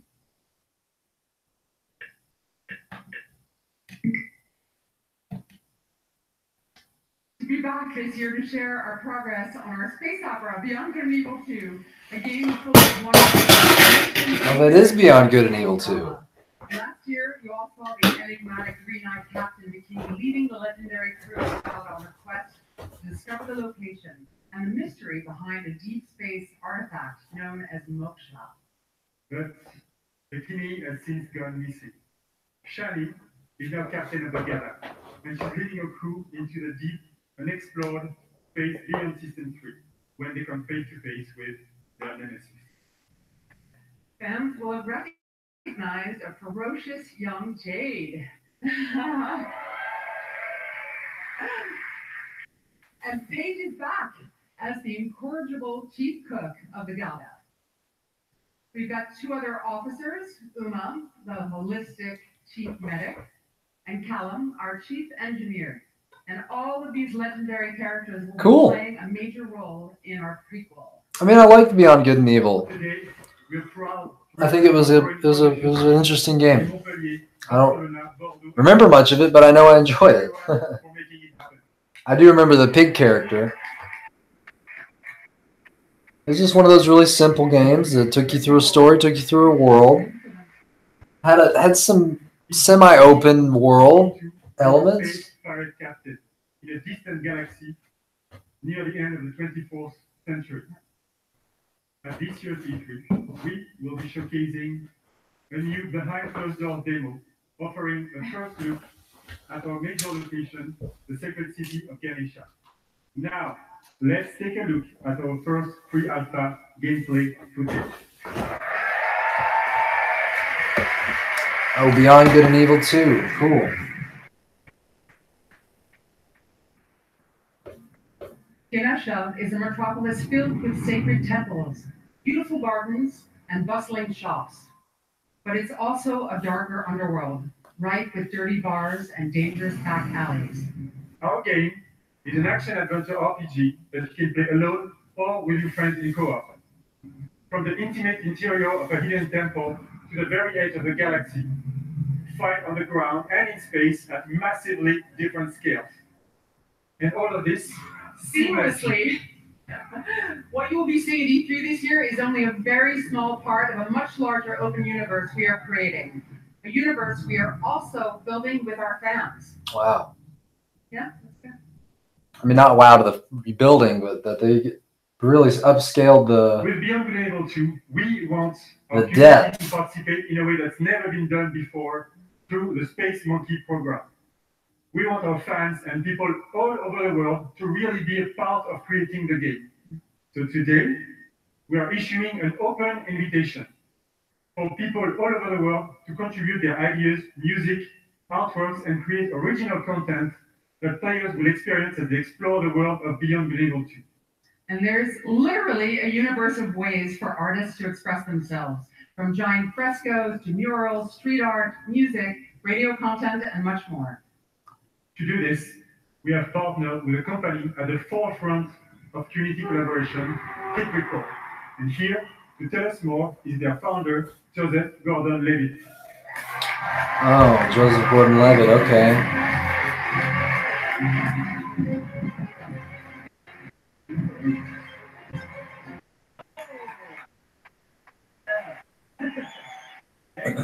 All right, the internet just broke, I guess. Again. So thanks to you guys, thanks Guillaume, and thanks Gabrielle. It's really good to be here. Those of you who don't know, Hit Record is this thing that I've been making for a long time. It's really dear to me, and it's a place where people all over the world work together on short films or music or art, all kinds of projects. This is the first time we're making stuff that's going to go to a video game. Wow. So it's a little bit different than other like creative platforms that you can find on the internet. Because the point of Hit Record, it isn't just to post and promote stuff that you've made on your own. The point is to collaborate. So, like when we're making music for Beyond Good and Evil 2, it's not just going to be a thing like a contest where people submit songs and then we pick one or two of them and we put them in the game. We're going to be really making the songs together. And the same goes for the visual assets that we'll be creating.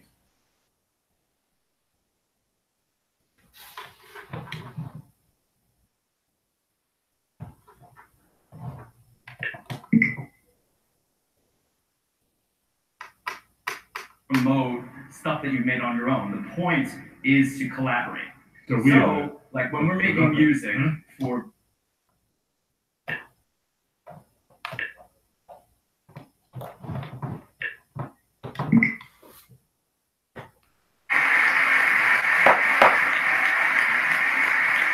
I missed the big point.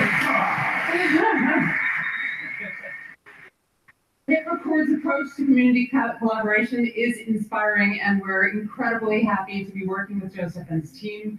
And we really can't wait to see what the community creates, so let's do it. We will be showcasing some of this content at our very first dedicated community event, the BG Fest, which will take place in Montpellier this fall. Thanks everyone, have a great E3.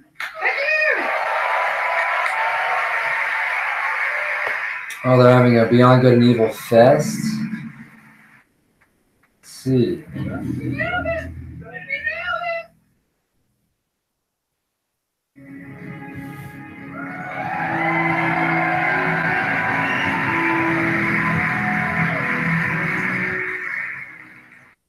What's up, everyone? My name is Justin Kruger, community developer on Rainbow Six Siege. And I'm here today to talk about our community. our community that inspires us and drives us every single day. The Siege team back in Montreal has actually been so inspired by seeing all of the millions of people playing our game every single day over the past 2.5 years. We've actually absolutely loved seeing our community grow, and I'm excited to announce today that the Rainbow Six Siege community Rainbow is now Six. 35 million players. Rainbow Six. 35 Yes. Thank you. million players. I wish I could hug every single one of you, but I don't know if my arms are big enough to hug every single one. That would take a long time as well. As you can see, as the community grows, so does the game. And as you can see behind me, Team Rainbow has recruited the Italian GIS operators, Maestro and Alibi. Actually, this image represents 10 seasons, 40 operators, and 19 maps. That is all free in-game. And if you want to get to know all of these guys a little bit better, you can play Operation Parabellum, which is playable right now. And if you want to see them in action at the top of their game, tune into the Rainbow Six Siege Pro League, kicking off on June 18th at 5 p.m. Pacific time. The world's biggest esports teams will be competing for 6 months. Esports. Rainbow Six action. And that's just one of the many ways to enjoy competitions for Rainbow Six. The 6th major is just around the corner and will be hosted in Paris this August. Our Pro League finals will then take us to Brazil in November. Yeah, Brazil. And then the 6th Invitational will once again be the pinnacle of Rainbow Six, taking place in Montreal in February 2019. Yeah. So whether you're a player or just a fan of esports, there really is no better time to get into Rainbow Six Esports. And with the growth of the game, the community, and the esports teams, we wanted to take a moment to reflect on some of our most influential players. Today, I'm excited to unveil a sneak peek at an upcoming documentary that is focused on a few familiar faces who took their love for Siege to the next level. Without further ado, here's the first look at Another Mindset.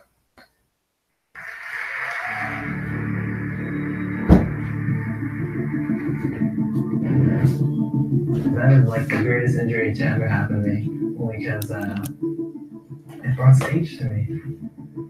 I was watching it. And then I want to see what.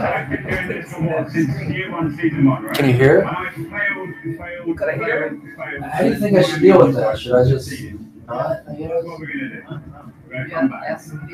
Yeah. Well, I have to actually get that smaller. Whatever it is I'm looking at, I need it like smaller, picture in picture. Or that I could produce it and rotate this to the full screen or whatever and come in. Actually, here's another one I can show you. Look at these guys. Look at these guys right here. See what they got all their white. Oh, I love it.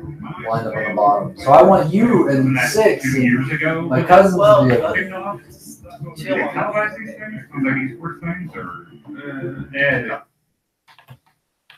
We get it all figured out, then. Yeah. So I'm not really into Rainbow Six, but they have 35 million players in their esports community. Is it a game? Yes. It's a game. Well, it's a franchise. These are not very comfortable jeans.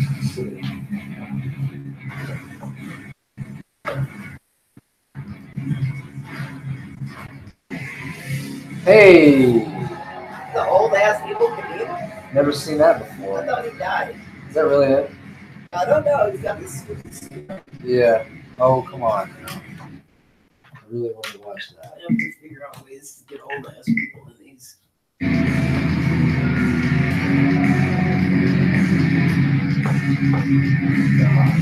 Rainbow Six. Is Rainbow Six over?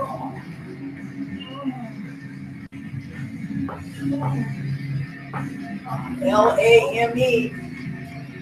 Yeah, I don't know what's going on. Old school Hollywood. Yes. Oh, God, really?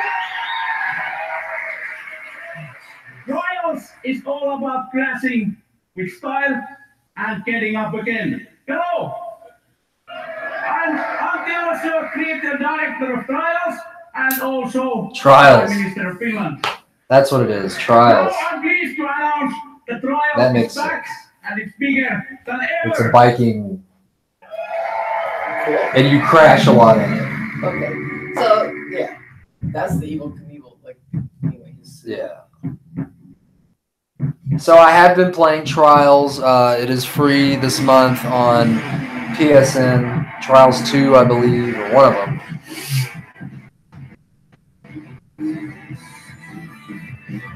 I think it's hilarious that.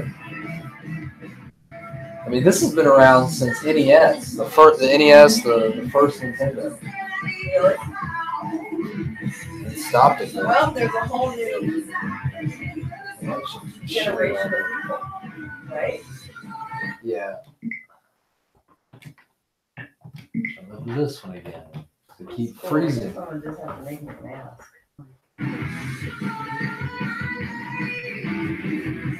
So all you can do is accelerate, brake, and lean forward and back.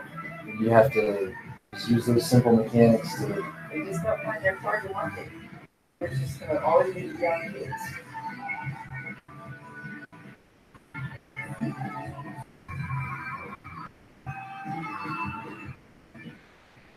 To me, that one's hard.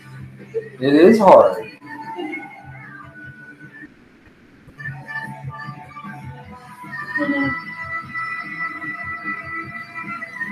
I mean, yeah.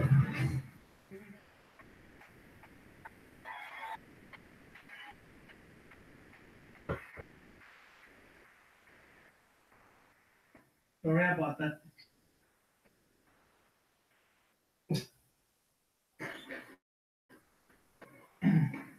Trials Trials Rising. Rising takes you around the world to iconic locations. You never ride alone and competition is everywhere. But competition is nothing without the players. All right. Well, Trials is just what that is. Maybe the universe was just editing. Said enough of that.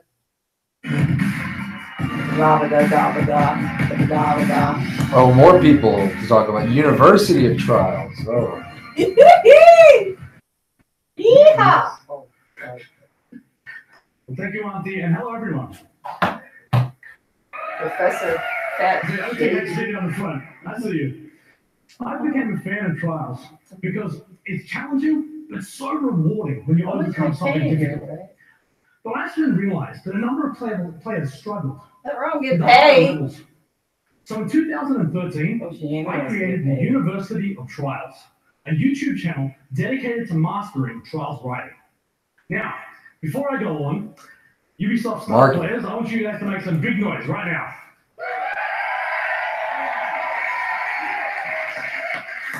All right. Well, 5 years ago, I was a star player just like them. But when Redlinks began work on Trials Rising, they approached me to design and create all of the tutorial content within the game. It has been an amazing experience for me. But I wasn't the only one.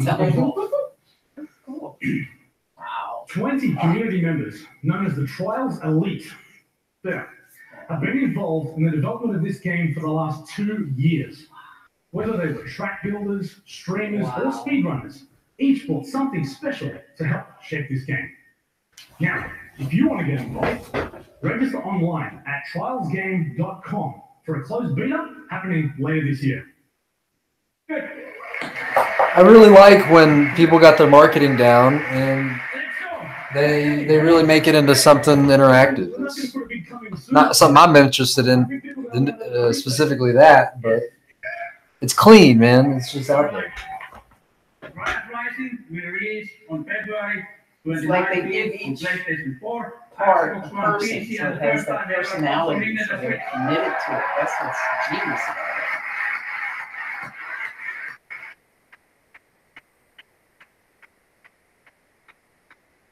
I'm really actually, I'm curious to see if Splinter Cell, yeah. And we saw what Trials is about. Crashing will start and getting up again. Let's get out. So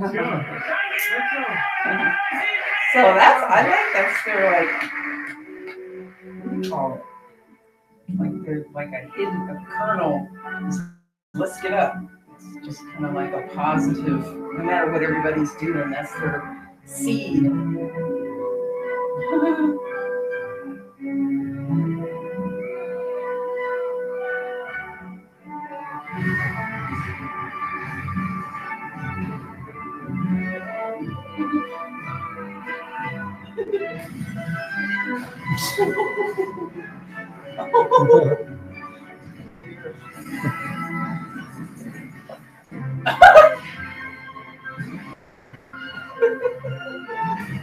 Oh dear. Better than war. God bless them. And what's cool about trials is you can, there's another creator element to it. You can make the tracks. Wow. Yes, I love that shit.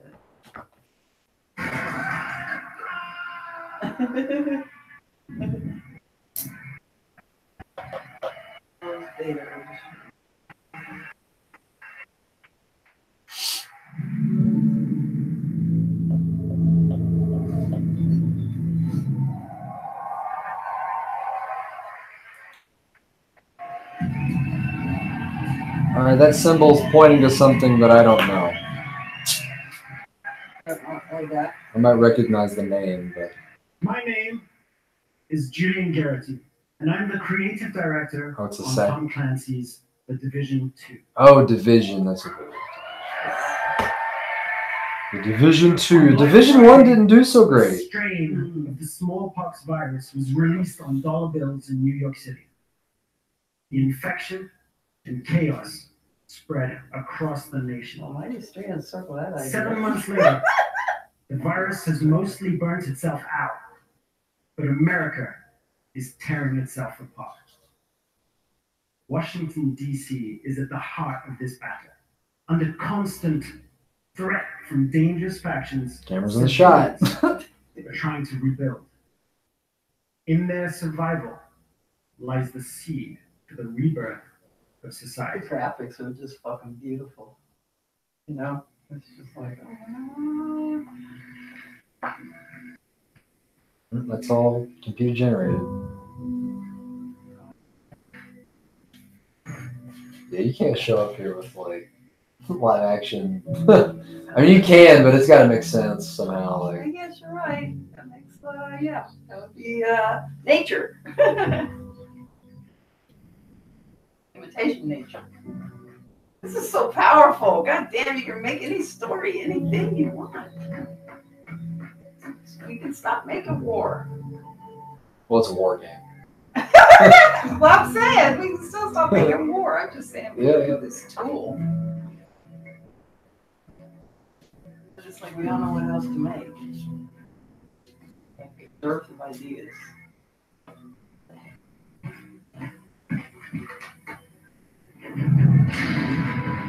I like the space. It's really come around.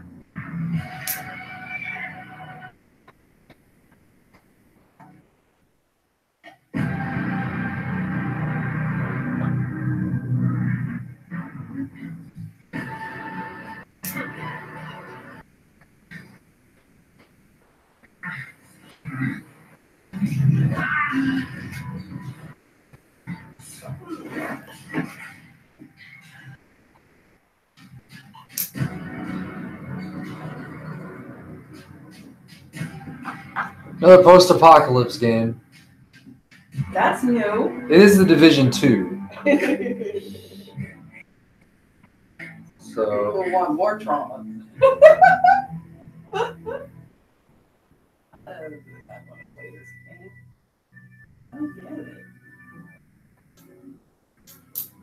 I guess they're easy to make, right? Because you've got history to get.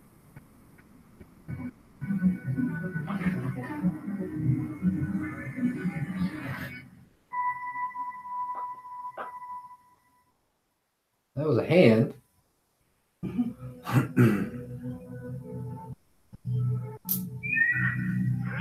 so used to seeing shorter teaser clips. It's cool. So what was the first one about? You know, you played it? No. It's like you built your base and you survived and you navigated the streets and Like the future or present or... yeah. So they just have to find different ways to differentiate themselves with gameplay mechanics. And there will be consequences.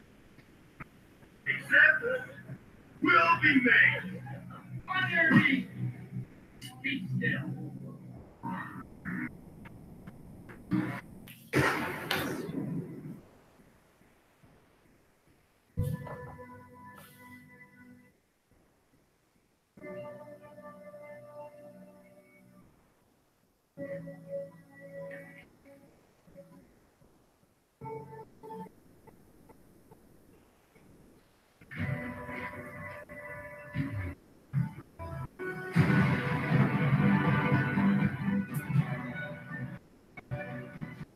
And it was supposed to be online. Or, well, it was online. It was online, so you could progress through the story online. And you're supposed to be able to use a second screen to interact with the game, so if you weren't even on the console or whatever. And then yesterday or over the weekend, Xbox was talking about making a lot of their games more accessible on the mobile. Yeah. You. Yeah, just like the guy was saying to you, his internet was funky and for the country.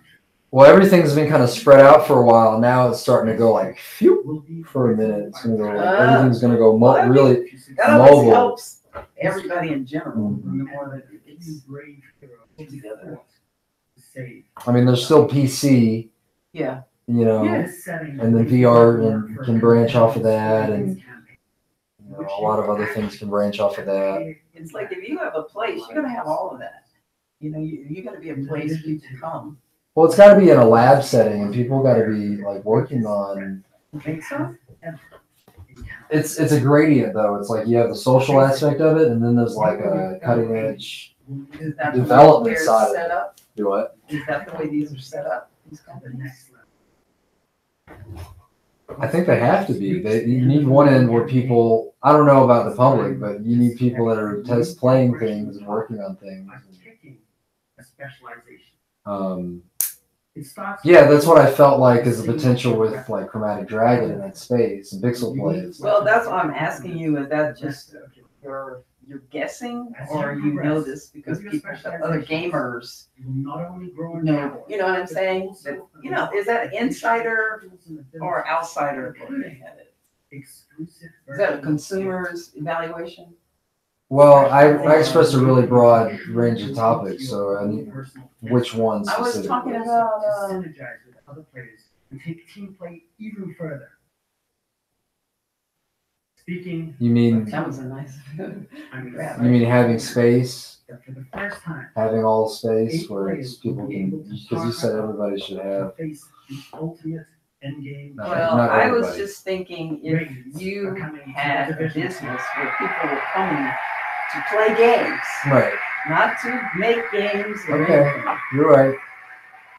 Would it make sense to have the highest and to have the lowest of? I mean, does that make any kind of sense? It was a question. Yeah, I'm listening. I'm trying to understand. I just didn't understand it. And we're talking. Okay.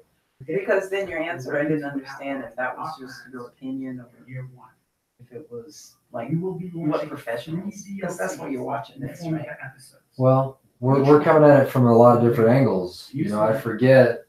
We're trying to really hone it. Not I forget, but it's like I get off of that.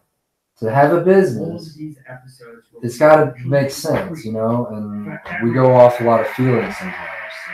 Well, that's what I was asking you. I was saying. No. I'm just. I was just trying to judge whether to basically where you were making an informed statement or you were just, you know, I was shooting off the top of my head. Okay. Because you said that you were just coming from one angle and I was coming from another angle. That's all. It's just I can't help when I see these things. I keep looking at it as a professional because. And I haven't made those distinctions yet, or I'm trying to make those distinctions. Right. But so you don't want me asking questions? I didn't say any of that. It's just, I always want us to talk. I always want us to talk and share our ideas. It's just when we're on different frequencies, we get confused. Or I get confused. Yeah. So you have to speak for yourself because I wasn't confused. Yes, I definitely have to speak for myself, and I have no fucking problem speaking for myself. Okay. And I'll speak for me and you speak for you. Right. And I'll listen for me and you listen for you. Thank God.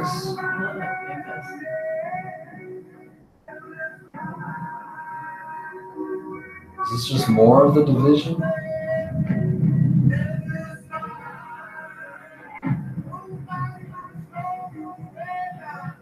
So it's just a war thing, right?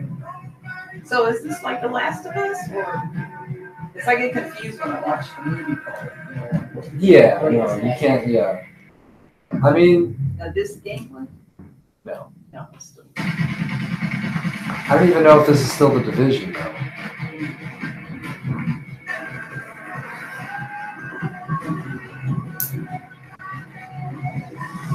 I feel like it's more like it's The Last of Us is its own thing. And this is just trying to be its own thing. I really didn't play the division, so I don't know.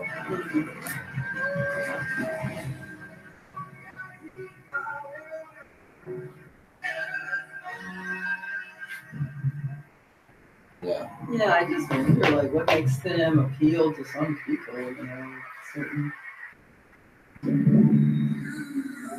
Well, it's kind of like for a while, Tom Clancy was the driving. I don't know really if it's him or his people or whatever. Anyway, they were always putting games out, and so that franchise is still going on. So it's a lot his name recognition because his stories and stuff. Yeah. He's always war, right? Yeah, he's ex-military.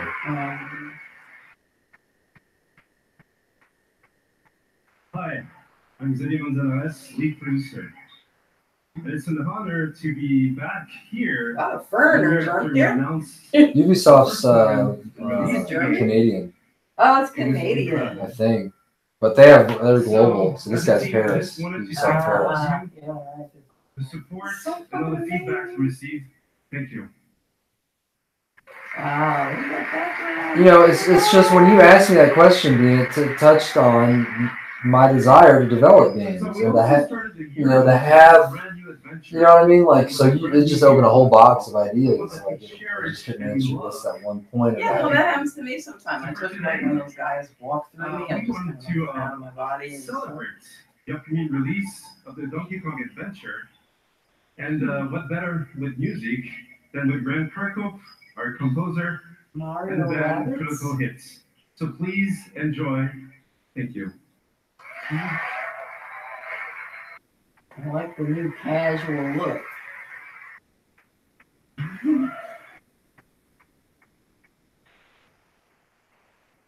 Critical Hit. I wonder what the game is. Rabbids? Yeah, Mario Rabbids. Mario Rabbids. What is that? This is nice. Is that Nintendo Mario? That doesn't make any sense. But Ubisoft isn't limited to tech. There's just Oh, it's theater. It's on. Yeah, it's Nintendo. Ubisoft Nintendo. Okay.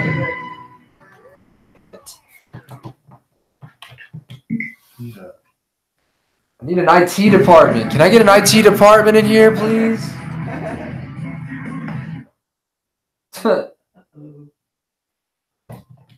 They're on their way.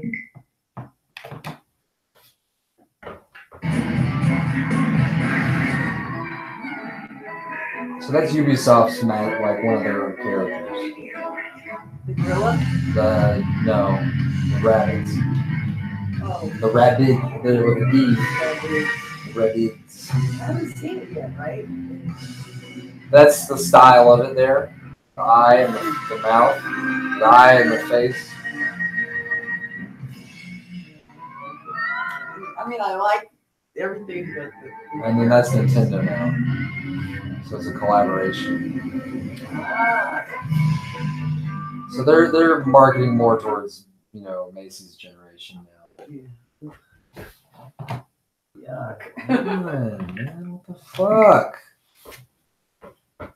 I want to see the visuals. Yeah. So through this, you have to sell the story, right? You're selling the journey. What people can expect emotionally. It's cool. Yeah, they're showing off the levels.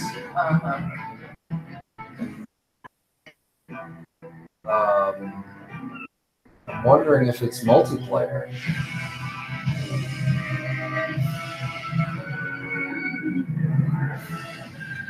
So there's kind of a grandpa rabbit there. Those are rabbits? Those are the rabbits. See the ears? The little white things? They're not rabbits, they're rabbits. See the style I'm referring to?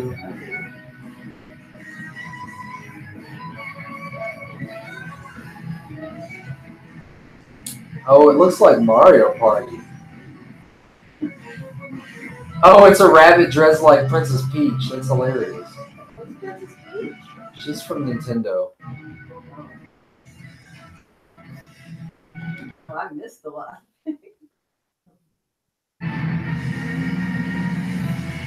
Mario Kingdom Battle. Jesus. Mario Rabbids Every fucking thing I Kingdom Battle. Did it say Royale? What's that? Adventure Royale? No. No, I just saw Battle. I think it was about Donkey Kong Adventure. Mario Rabbids Kingdom. Those must be different titles, though. Donkey Kong Adventure and Mario Rabbids Kingdom Battle. That's 2 titles.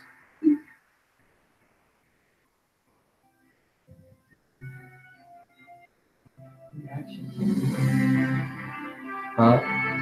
I'm just seeing reaction cam. And it says Assassin's Creed Odyssey. Is that what's next? I guess so.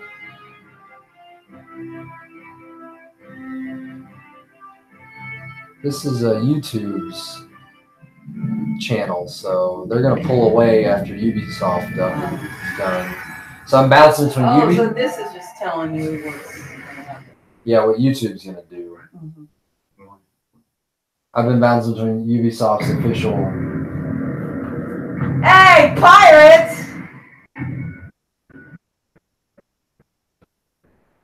Your God was worked out. Those who me have gone out against you. They were killing us off. Burning our seas from shore to shore. We thought there was no way the Empire could escape.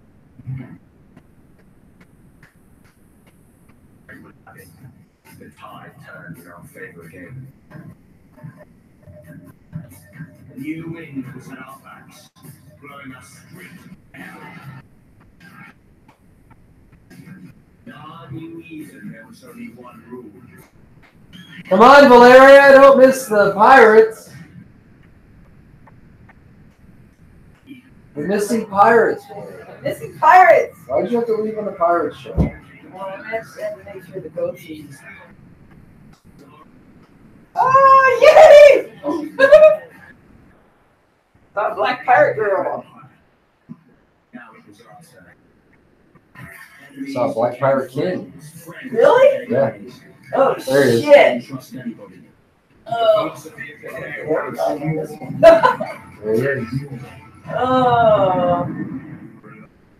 Now they finally figure out how to get the black customers with some black characters in because they already had them and they didn't have any.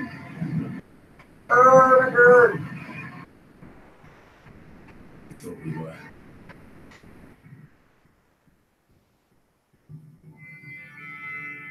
Yeah, that was the reason I liked Assassin's Creed, the one with the. In a dog-eat-dog world, we were wolves.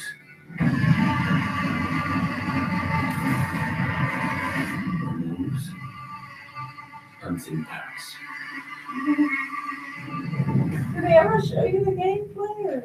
Not yet. Well, that later in the week we'll see, or maybe later today we'll see some. So It just depends on who and what. Who's ready to show you gameplay, and you got to be there. But there's too many lines. I don't even want to And of go. course, ruthless pirate games sailing the seas. But there are no heroes. Hello, my name is Justin Ferry, Creative Director at Ubisoft Singapore.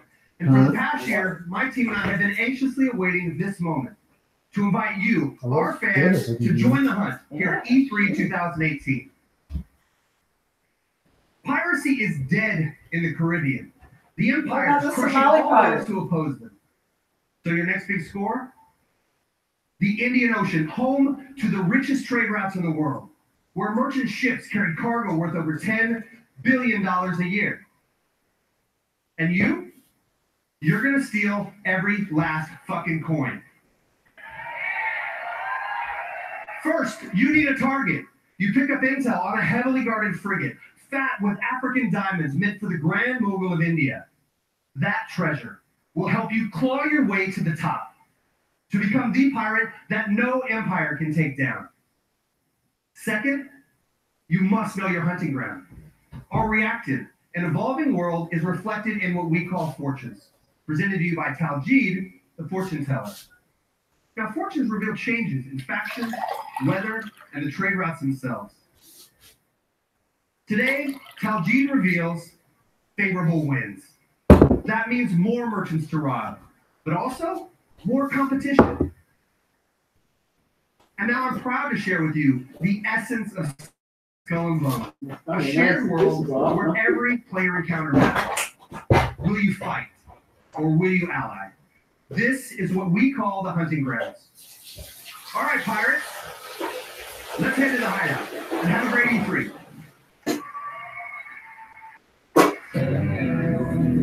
Starts here. In your hideout, within the Charles Islands.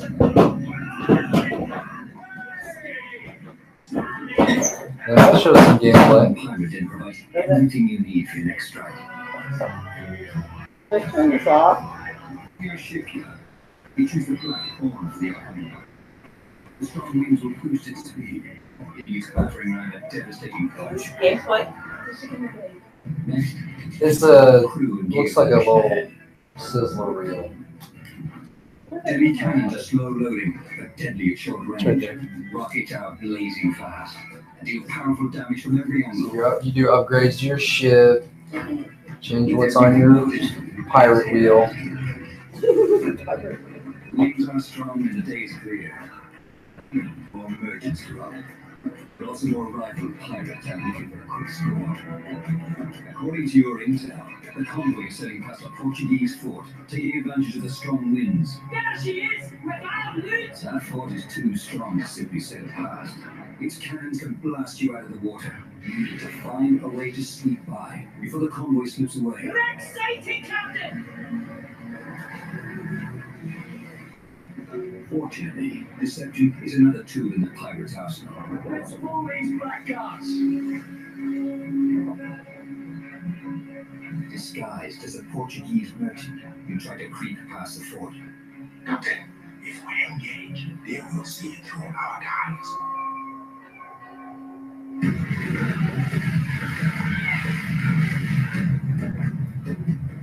Portuguese merchant and escort!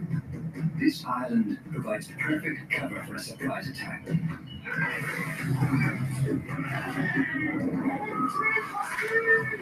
What's the optimal course for an intercept? Reading your sails for speed. You want to catch your victim off guard. So it's jumping between cinematic and gameplay. I know, I keep getting confused. Is this game here? Yeah. Yeah, this is And, and they just do it like this for the promotion. Yeah, I know. You'd never even, it wouldn't, you wouldn't even know if it would look this way. when it came to it. Listen, they're going to be using the same things that Hollywood does. You know, this is good review, audience reaction. So, like, they can make decisions about things they want to shoot about. It's got to be pretty close. So this is a previous game. This is I think there's pirate games out. But this is a new one. This is a new one, yeah, from Ubisoft. You can board ships, it looks like.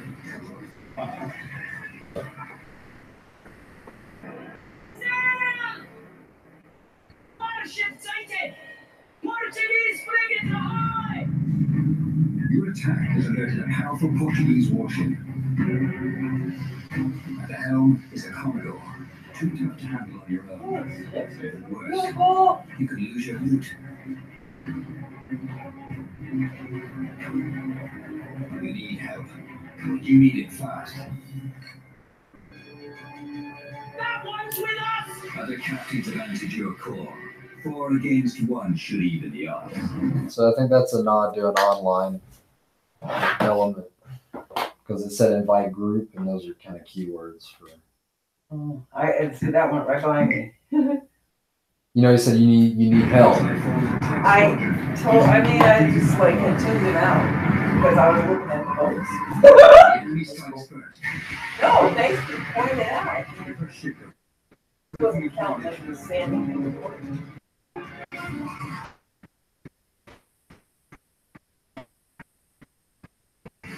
It's just an assumption I'm making that you can invite. And there's names there, Matt. You see everything. But it goes out and goes away from I'm still trying to read it. Oh, so that's the map. Commodore turns his cannons on you. You brace for fire, absorbing the first blow. Your allies maneuver for position. Royal Fortune acts as a tank, drawing the Commodore's fire.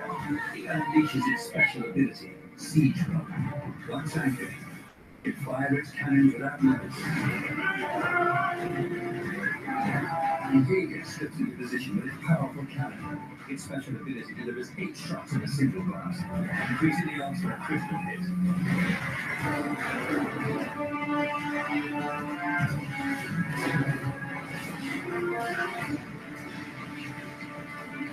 Fortune can't hold out much longer. It's up to you to land the killing blow. Right.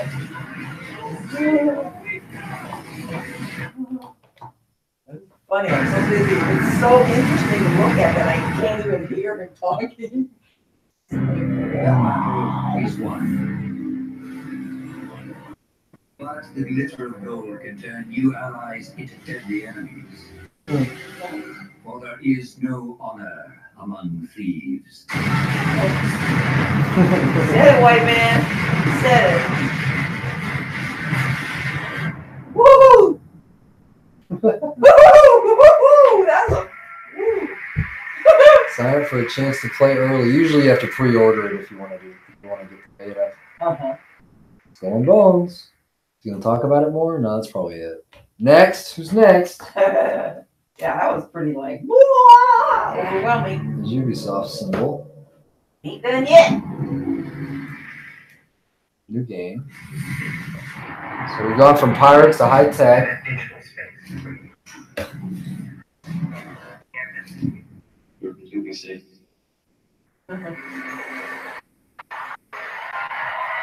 Oh, transference. Elijah Wood.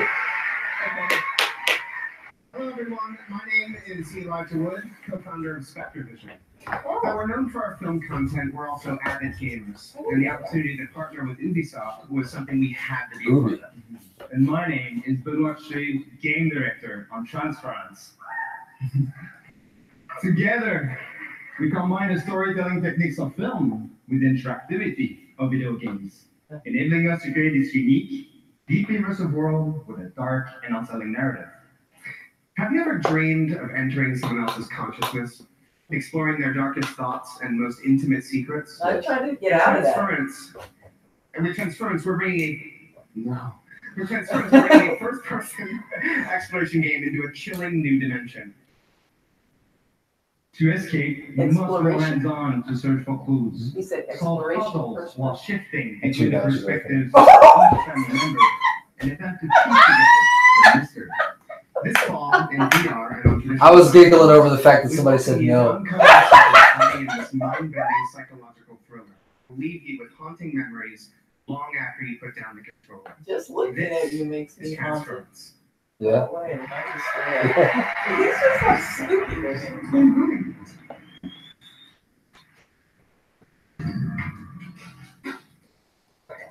Kiss Mom.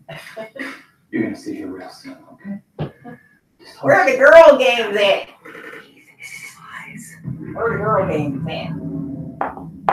Girl games. Where are the girl gamers at? She's asking for girl games, folks. You know, where they at? We're looking for girl games. Do you still have it going up over there? Yeah. I wanted to. Immersing it. Yeah. Yeah, still see we have a viewer, so. Yeah. Hey, our computer support Things haven't been so great today. So, Nazi has been too. live action film, it's like, we just talked about that, you know? You've seen how wrong that's gotten. It's integrated. All that is going to change. We're all going to be together. All of our hard work, all of our sacrifices. That's my gift to you. Us.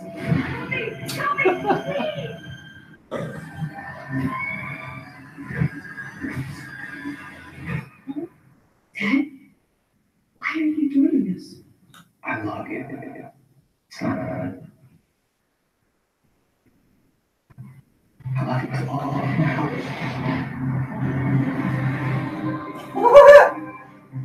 Yeah. I don't think so. That won't be one of my games. Ooh. Where's the girl games at? Well, it's definitely not multiplayer. Definitely not. The whole point is like, is this the same game? No. I think so. We will sacrifice the world of Atlas to the harvest. That could look familiar. What are you waiting for? Let's get out there. Go show them what Starhawk can do.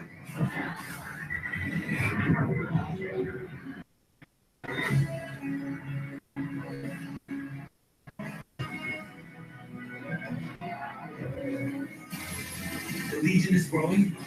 There aren't enough of us. We need to find help from every planet in Atlas. Atlas.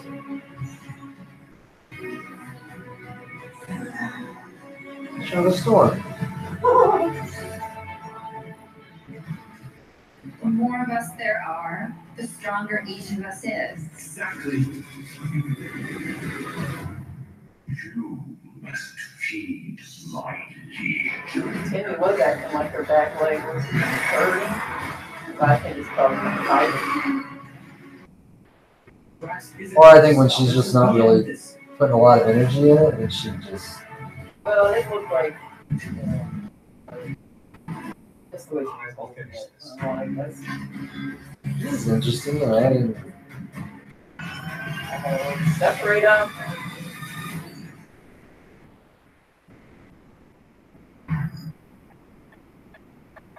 Started.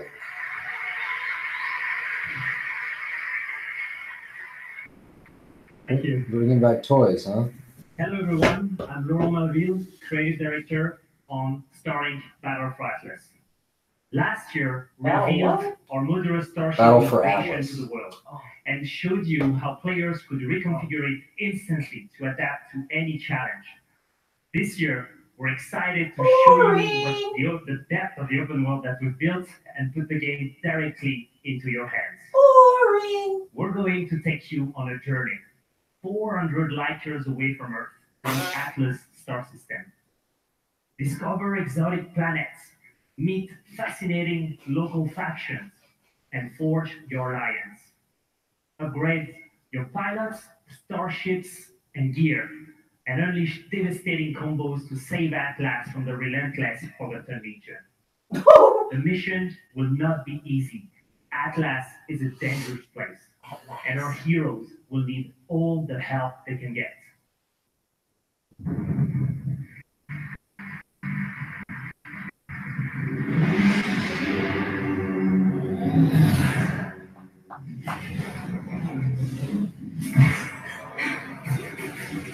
Could use a little help here.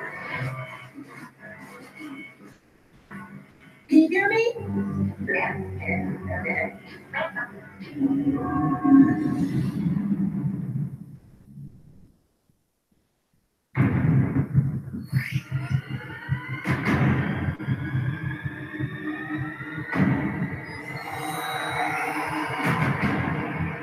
Star Fox.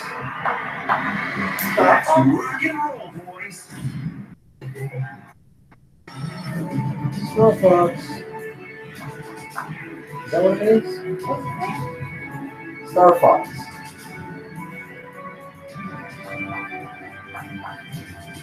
Once again, that originally came out, so that's for Nintendo. I don't know if this is the same with Starlink or what. Yeah, Starlink, Star Fox, that makes sense.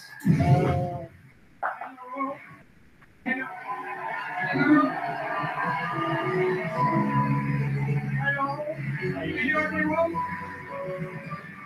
Hello everyone. It is an honor to welcome Star Fox in Starlink, Battle for Atlas. Isn't it, Laurent? It's amazing. Ever since I started working on Starlink, I wanted to invite Fox and his crew into the game. And Star Fox on Super Nintendo was the first 3D game I've ever played, and I'll never forget that.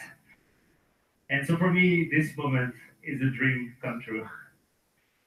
And this dream was only made possible thanks to our long relationship with Nintendo. We can't wait to play Fox on the Nintendo Switch.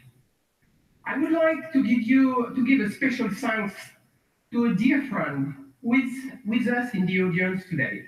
Ladies and gentlemen, Mr. Miyamoto.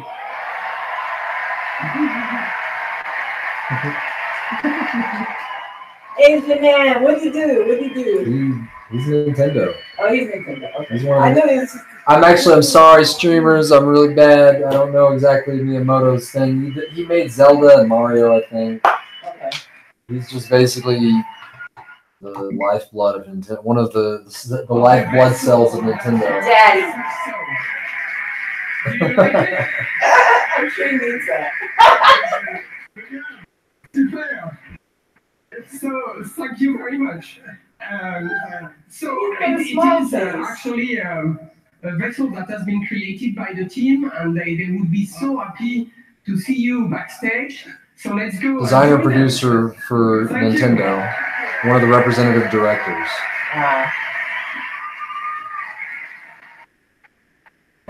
Zelda, Star Fox, Mario, F-Zero, Donkey Kong, and Pikmin. What's the last name? Pikmin. Okay. Thank you, Mr. Miyamoto, and thank you, Eve. For everyone at E3, please be sure to come by the Ubisoft booth where we'll have a full hands-on demo for you to try. For everyone else, Starlink will launch on all consoles on October 16th with Star Fox as an exclusive Nintendo Switch experience.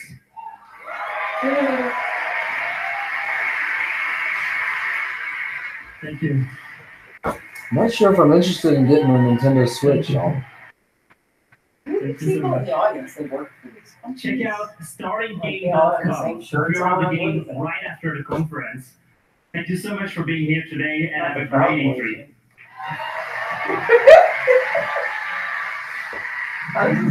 It's all infiltrated at this point. Thank you.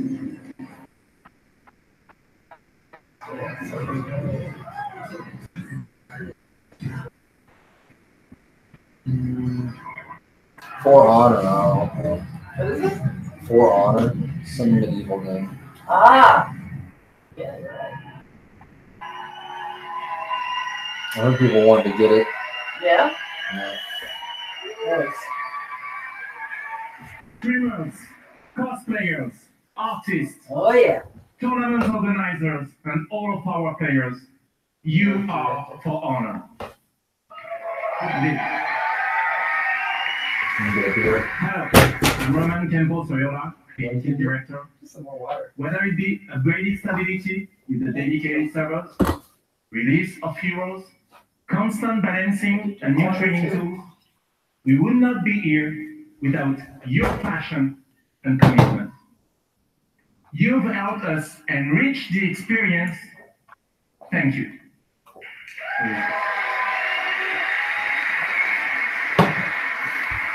But actions speak louder than words, right? In celebration of E3, we are inviting new players to join. So, if you haven't played For Honor yet, now is your chance. Starting today and until next Monday, we are giving away the PC Starter Edition on Uplay. Download it this week on PC and it's yours for free. So come, join the fight with us. I so appreciate you being. That's not all. Me too, you mean Building on everything that we've learned. As long as you drink your water. Already. Look, I drank that whole glass. No well. You know, you drink it down. Kick an ass. You got water ass, right?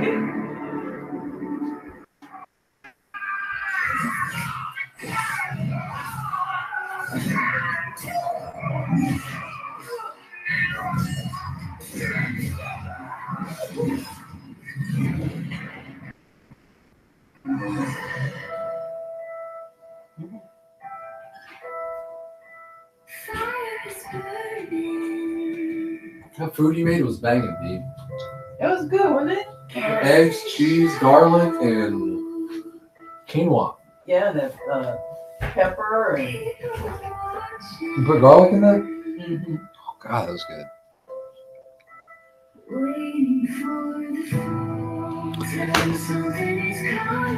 Hey, it's your email's turn to be a knight. Let's evolve. Just an inch.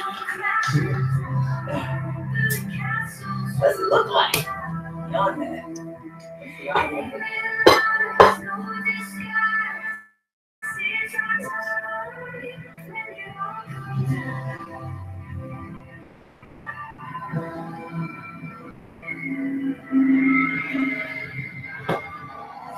He's Merlin.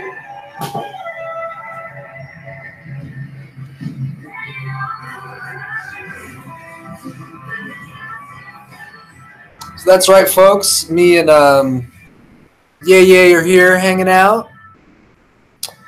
We're checking out E3. It's currently the Ubisoft. She's got her little tiara there. Currently, it's the Ubisoft conference. They're showing off For Honor.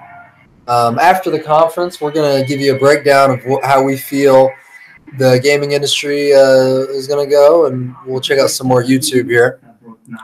Where the girls' games at? She just want to know where the girls' games are at.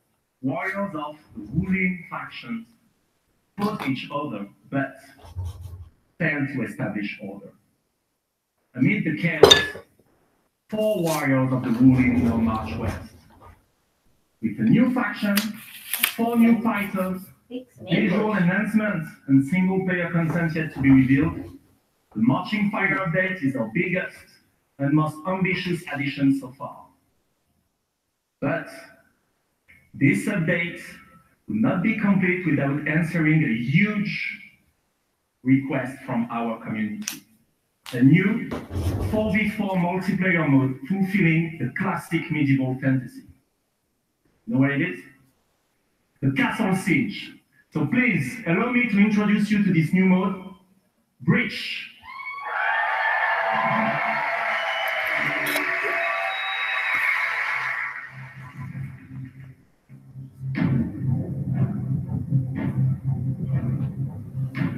This is in-game.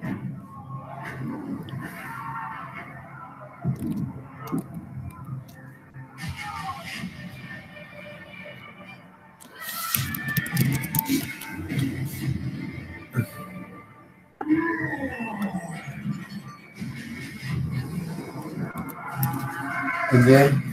That's what it said.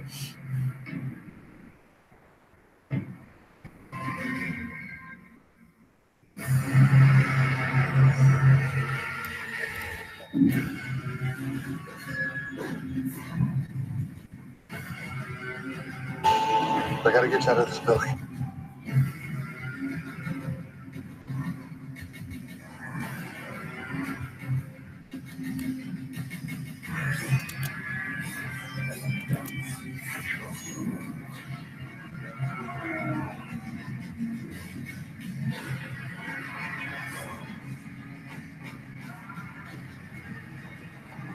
I think I got it.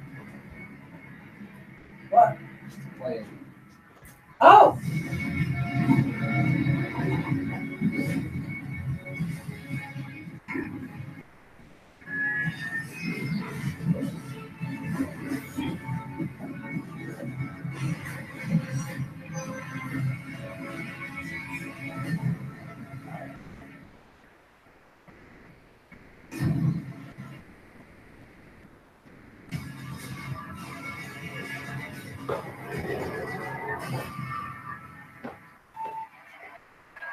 Oh, you couldn't get it before? Huh? You couldn't get it before? Well, now the You streaming. didn't have it. Oh, I got It's you. streaming my screen right there, and it's playing our audio Oh, microphones. That's So what you were trying to get before. yeah. Now it's more polished, you know. Brand director on the Crew. In just a few days, freedom will be yours. Freedom to get your hands on your dream car, bike, boat, or plane and unleash your passion for motorsports all across the United States. The Crew releases on June 29th, and we are very happy to announce that the open beta will be available on PlayStation 4, Xbox One, and PC on June 21st. But there's more. You can preload the open beta right now, so you'll be ready to hit the road as soon as it starts. From all of us at Ivory Tower, welcome to the Crew 2. The Crew 2. Yeah, the Crew 2. Really, foreigners?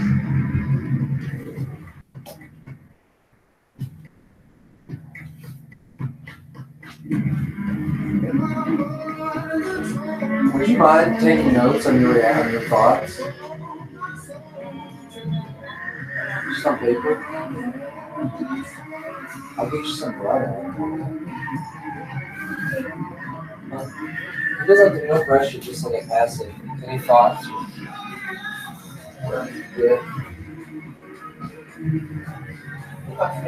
Yeah.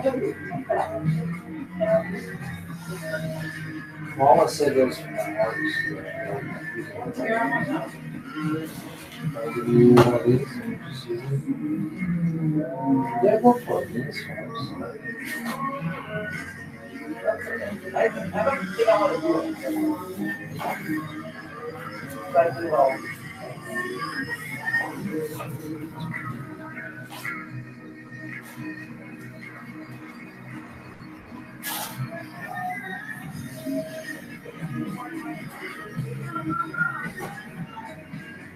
No pressure, Bean. I just, it's just my marketing mind. I asked.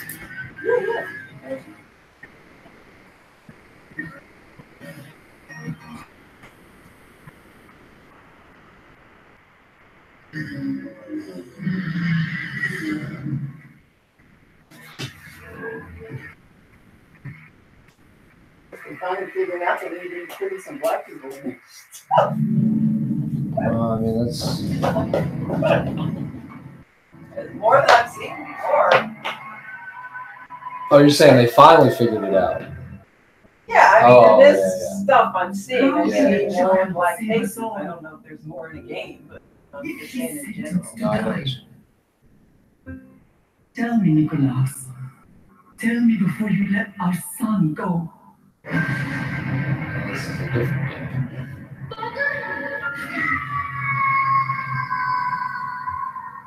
Where we begin does not define who we will become. Before you, I see a path.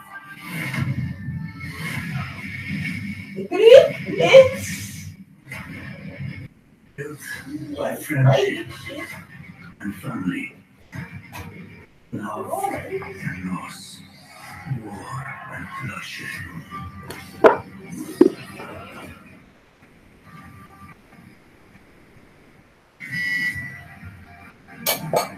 You were sent by the gods to protect this world.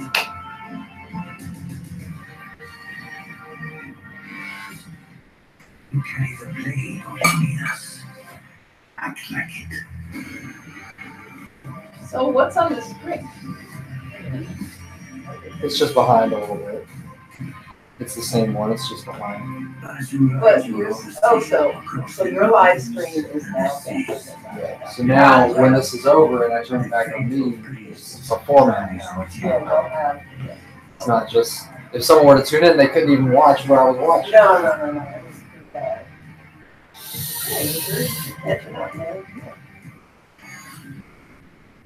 Assassin's Creed. Oh, Odyssey. All right.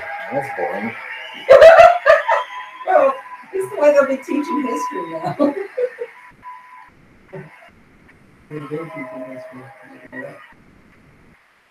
Thank you. Look at all these I'm games Jeff that we're Small, talking about. creative director of Assassin's Creed Odyssey. Assassin's Creed Odyssey is more than just an adventure. It truly is a role-playing journey. You will explore all land and sea, one of the most iconic and influential settings in human history, ancient Greece. The golden age of Athens saw the rise of democracy, modern medicine, revolutionary art, and Western philosophy. But it was also a time of war. A devastating conflict between Sparta and Athens, the Peloponnesian War, divided the Greek world and changed the course of history. In this world of contrast and opportunity, this land shaped by the gods rages a battle between order and chaos. This is where your adventure begins. You, a simple mercenary, an outcast, can take on an incredible quest to save your loved ones and become the legendary Greek hero Greece desperately I guess needs. so. Our Greek teams in hero Quebec Greece and from desperately around the needs. world have spent the last 3 years putting all their energy, passion, and dedication into this project. We have Some of these high-end games only have like 12 people into an making epic them. RPG. They have like 300. An RPG in which you will not just play an Odyssey, but your Odyssey, shaped by your actions and choices. Or some of the ones And the first YouTube is choice in the you'll game, make not the ones at with the big start of the stages game like those. is to choose your character. Yeah. Well, I like seeing how the inside of this thing works. I'm glad. Or Cassandra. Sandra. And you play that character for the entire game. You share the bloodline of a legendary Spartan hero and bear his mysterious weapon.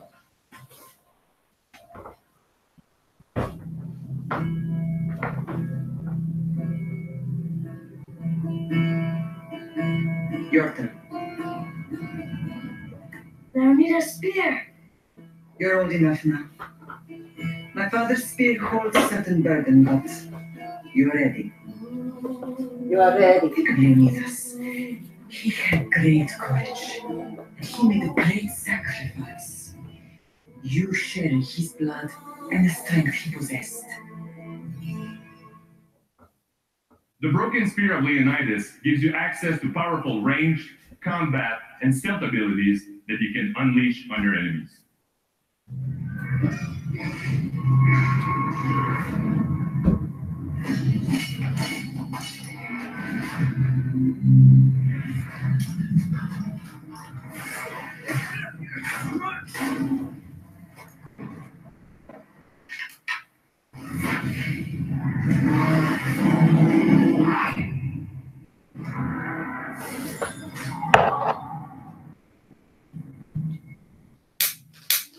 And for the first time, we have deeply changed the way we tell stories in Assassin's Creed. You can now truly interact with history like never before. Perhaps when I was thinner, both in weight and philosophy. So tell me, were you able to resolve the situation without bloodshed? The rebel had guards. I released them.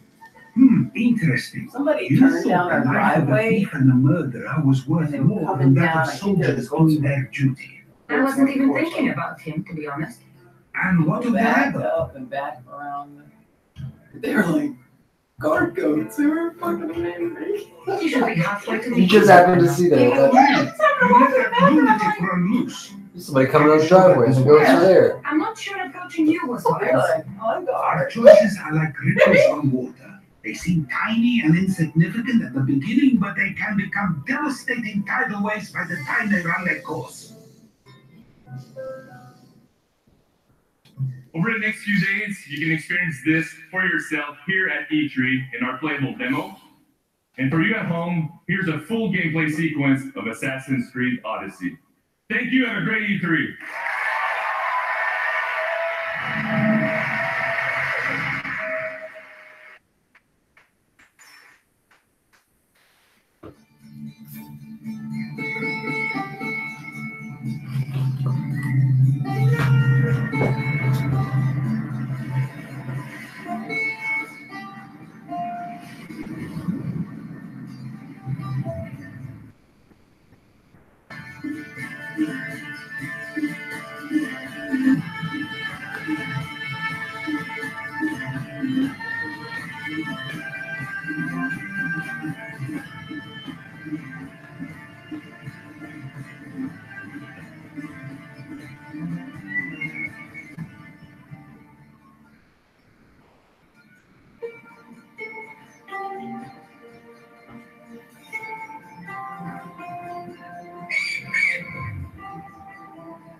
Such a beautiful island.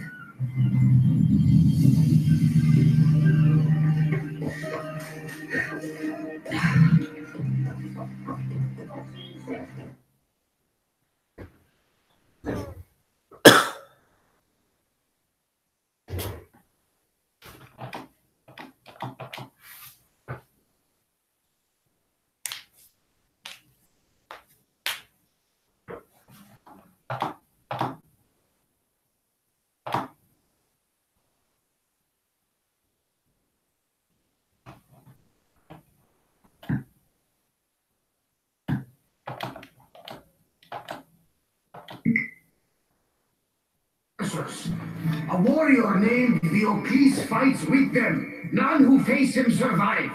Please, Misthios, our people are dying. Signed, Kira. Bless you. What did your informant tell you? How is this? I was having some tech trouble. So it's just some gameplay of Assassin's That Creed. didn't take long. There's also word of Spartans Let's hear finding out Assassin's Mykonos. So, I'm here to find Kira, who wants me to kill Diocles.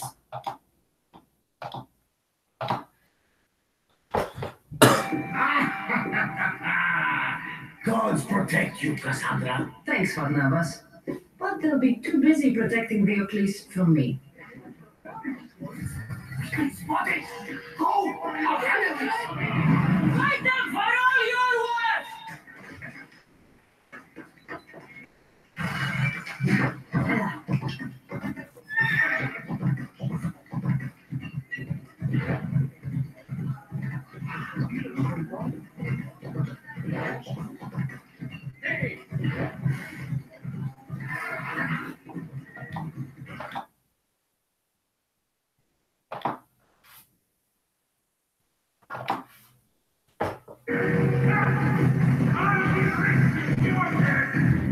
You're chasing your own death, Wesley! You won't escape me! You want my head? Come and take it!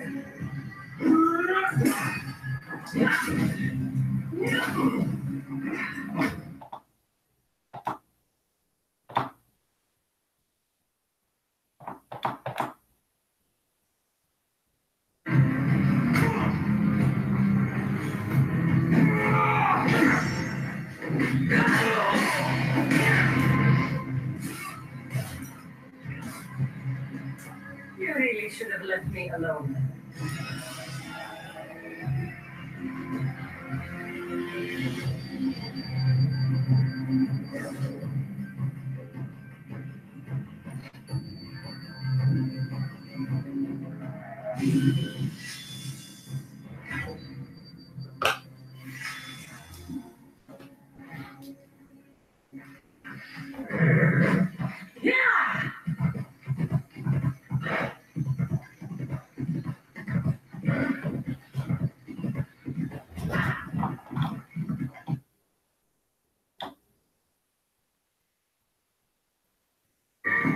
Barnabas was right.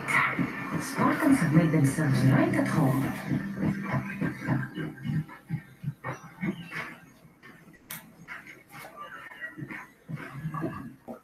I'm looking for Kira. What do you want with her? Ha! The mercenary who bears the eagle of Zeus. You got my message. It said something about paying me handsomely. Mercenaries. Athenians have enslaved their people for too long. Help us free Mykonos from their grasp, and you'll have more drachmi than you can carry.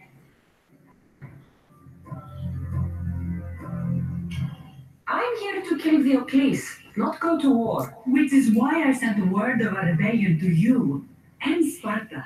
My men are ferocious in a ground assault, but we're outnumbered. And Diocles fights with the fury of Ares. Join us in battle. If you're half the warrior Kira says you are, we'll grind these Athenians into dust. All right, Spartan. I'll fight with you. But Diocles is mine. To battle then.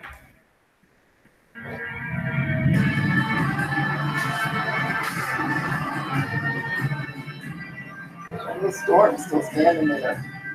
I'm just looking straight out. Through this code.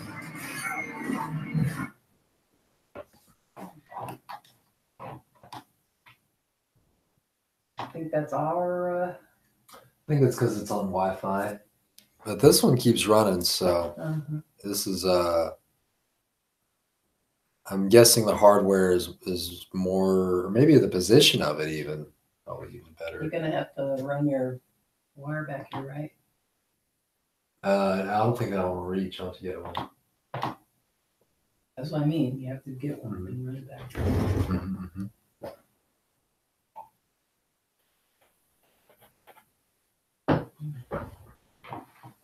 All right. Well, that seems to have finished off the Ubisoft conference. Yeah.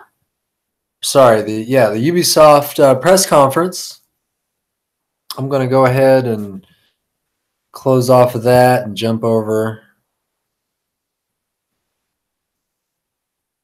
to E3 again, YouTube. They got a bit of a schedule there that I'm kind of following.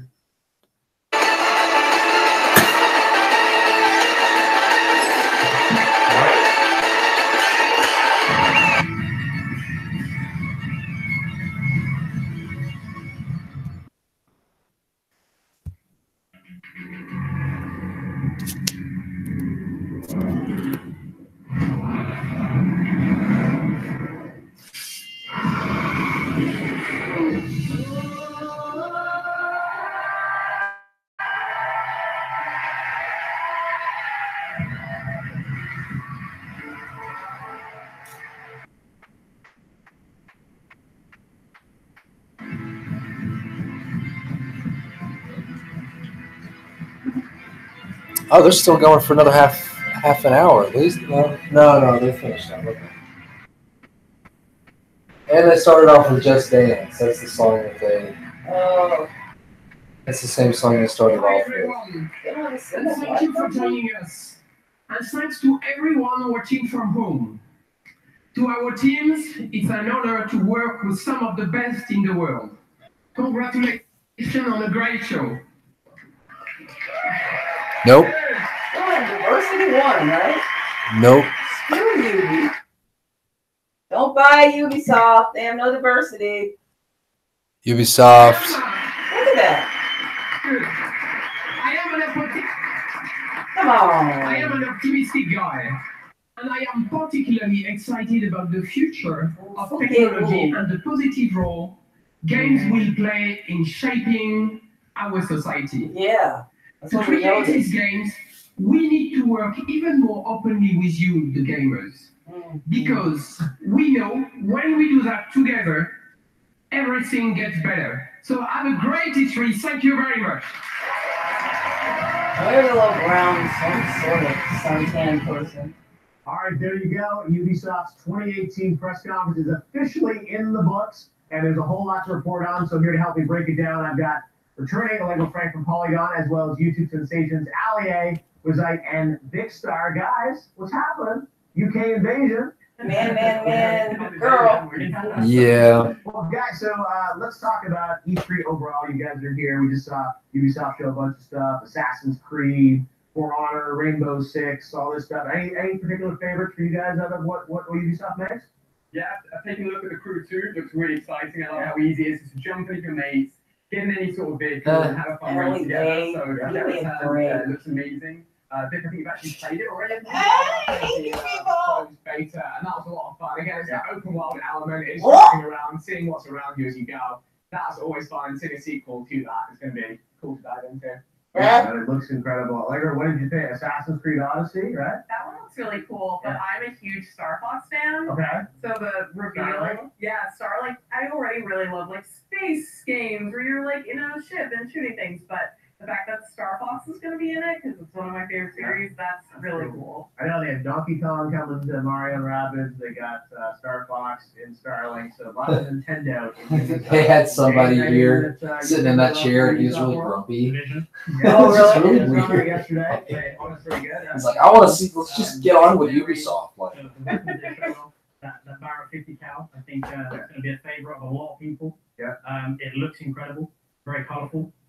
I'm stoked for the Division, man. Sometimes Ubisoft will like reveal some brand new world franchise. We talked before you want to see a brand new game. It seems like they just kind of showed a lot of what they already kind of, had out over the past couple years and games coming in the future, but no big surprise. Young Good and Evil 2, that was announced last year. We saw more of that. Are you expecting more from them?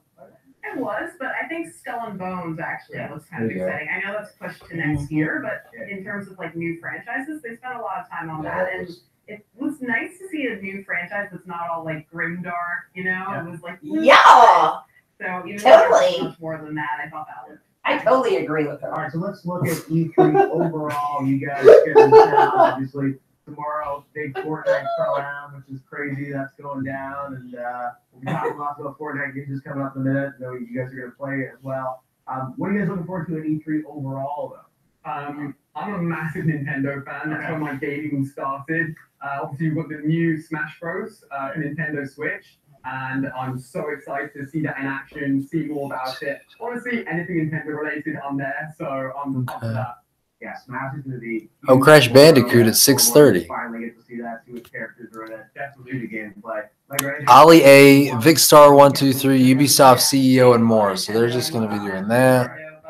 I'm always excited to see what Sony does. I think they're Yes. really like the best with surprises. I never really know to predict what they're going to show. So hopefully they'll have something totally new, and then we get to see that. That would be fun. But also my big thing is Kingdom Hearts 3. So Bleh. World announced yesterday, right? yeah, I definitely want to see that. I want to see like Ratatouille. I want to see all the new Pixar Remy. stuff in action. Yeah, Remy, Toy Story, all of that. It's pretty cool. I played a few weeks ago. And it's Yay, like, the girl. all the Disney voices in there and everything. Kingdom Hearts. You want to see the girl game? So, good. Dick, what's Yeah. your fancy this year? I'm very excited, just like as you said. Flattering idiots. Yeah. I mean, like that guy, Billy. No, yeah, they Was he speaking?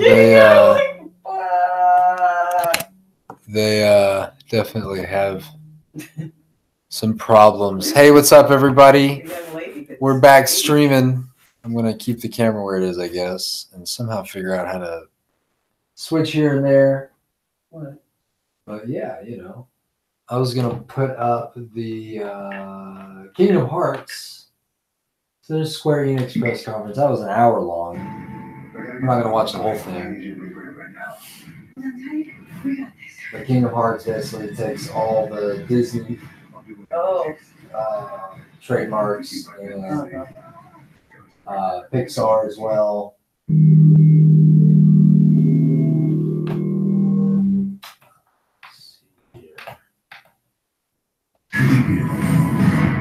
Welcome to the Square Enix E3 Showcase 2018. Enix。皆さん、こんにちは。スクエアエニックスの松田です。スクエアエニックス E3 ショーケース2018をご視聴いただき、ありがとうございます。本日は、スクエアエニックスが2018年度に発売を予定しているタイトルを中心にご紹介いたします。豪華ラインナップに加え、もちろん最新情報もお届けしますので、どうぞ最後までご視聴ください。さあ、いよいよ始まります。一緒に楽しみましょう。さあ。There is a moment in everyone's life when we must make a choice. Let the world shape our destiny. Or fight to become who we're meant to be. Oh, this is Lara Croft again. So I watched this earlier. Lara Croft? Lara Croft, yes. Oh, Lara Croft, Tomb Raider. The Tomb Raider, yes. Another franchise revival. Crystal Dynamics, they also made Gex a Gecko, which is an awesome game from N64 and earlier. That guy. That guy. Where's the... Is it more Lara Croft? Jungle Environment. What are you looking for? I'm looking for Kingdom Hearts. Oh, okay. I did, however, like the gameplay video I saw here. Stealth and stuff, jungle stealth, trees and bows and arrows and hanging people from a branch and with a bow and arrow. Killed all the indigenous. Yeah, good times.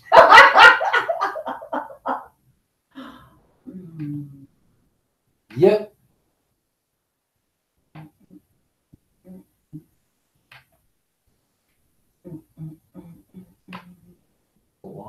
What is this? How did that? There we go. All right.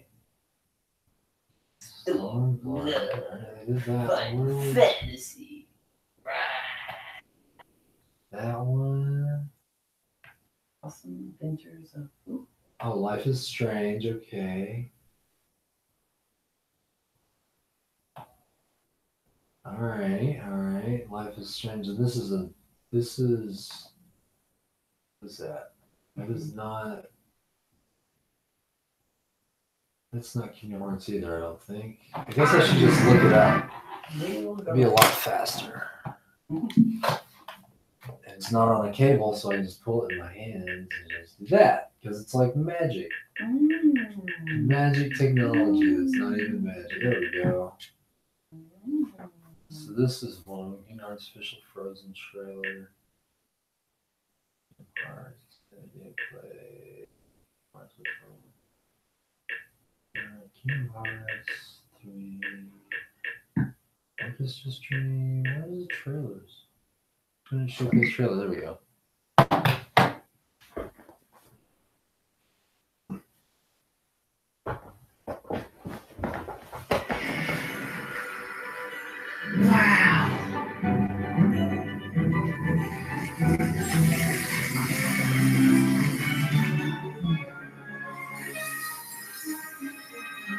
A walking, talking snowman. You really are alive. Hello.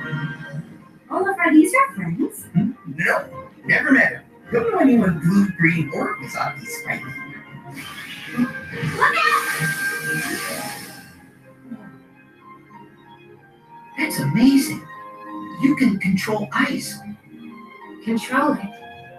No, all I ever do is hurt people. I guess so. Yeah. That's Macy's generation. Yeah! Give me strength!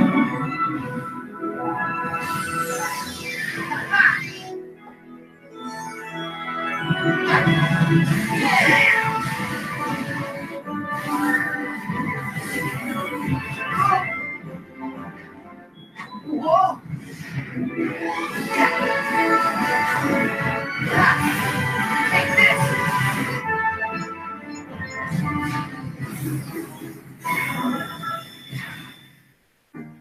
Still, Sora, that doesn't mean you should change. Accept the power you're given. Find the hearts joined to yours.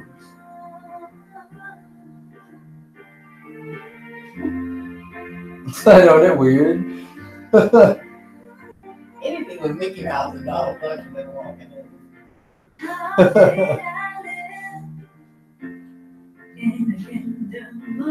Hark!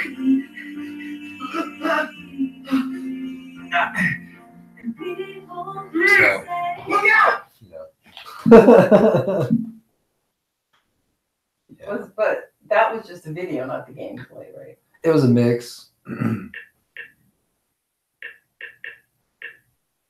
Where was it?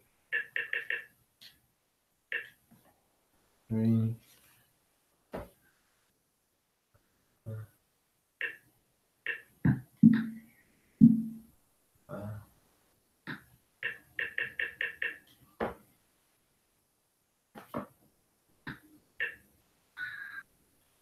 Oh, it's in Spanish. No fim desse jogo e eu fiquei muito feliz. Mas eu te pergunto, Diga. lembrando uma Não, cena it's in- recente. Diga. Eu te pergunto, ela não era bebê, não? A Piccolo não era nem nascida nessa época? Na Tinha falado? Então, na verdade, era tudo teoria, né? É? Ninguém sabia Ah, exatamente nossa, uma linha. forte A gente tem, acho que no Engenho Brasil, uma linha do tempo tentando explicar onde. Yeah, international, baby. Is it still going? I don't think so. It's not so bad. Oh. But still, and then So is this the they do Ubisoft like, channel? Okay. It really feels like a vision experience. It really feels like I'm playing the game. I directly know the controls. I directly know, how to move on and how to. But it feels very fresh. There are so many changes, so many small. Cool. I'm gonna bounce over to YouTube. They might be interviewing somebody else interesting. Todd Howard did that. He's the guy at Bethesda. He was doing talkie-talkie for a while last night. It's that different kinds There of was players. probably a set they came out with. That was super challenge. That was one of the lost levels. I never completed. You guys brought. I remember on Comic-Con last year. Right. So this year, let's do the reveal. What's the new? Should we run a trailer? Should we say what it is? Yeah, let's go ahead and take a look at it. All right, let's take a look Talk at about the it. trailer. We'll come back and talk about it. Check this out. Shit, hell yeah. I was almost missed that. Crash Bandicoot. I probably won't buy it. As much as I love the franchise because it was just a childhood. All right, and now we've got some gameplay. We're gonna see it on level. So what is the It was a name of childhood thing. So the name of the level is Future Tense, and Kyle definitely. Yeah, so the new level is named Future Tense. Like Boogie said, it is a very challenging level. And what we definitely wanted to make sure we did, though, was provide a wide variety of the types of challenges you can expect. So, like Stormy Ascent, you're going to have the super difficult That's interesting. platforming, but in addition to that, I mean, we've not also really, but What? they're just talking about Crash. I mean, which is you get with certain abilities that you It's have. a fun game. Played it. You'll have puzzles to solve. So it's kind of a Crash level for everyone. It's just kind of on a mindless platformer, you know. It's sort of like a thanks to our fans, we were excited that people loved the game so much and, supported us over the past years, so we wanted to give them some new. This will be free for everyone, so if you're an early adopter on PS4, on June 29th, you'll be able to download this for free. Oh, cool. And of course, it comes packed in with all the new console discs that we have as well. So check it out. This is a new. This not being exciting is the team basically saying like let's build a new level, which is so fun. Yeah. I mean, for the first, the remaster, you guys were doing a great job, duplicating, replicating what was done before. So why did you decide on this sort of theme and setting? So there were a few different reasons. Really, the feature set we felt was underutilized. In Crash Bandicoot Warped, there's only 2 levels that use the feature set. And we thought there was a lot of cool opportunities we could do with the hazards and enemies you see there to kind of create new gameplay. So we've done a lot of work, which was a cut level in Crash 1. There was another cut level called the Waterfall level, which we kind of paid homage to here. So it's not a one-to-one recreation, but you'll see things if you're familiar with that level, like a water wheel. You saw in the clip a second ago where we had that spinning platform. That's something we brought forward from the waterfall level, just to kind of give that little. I'm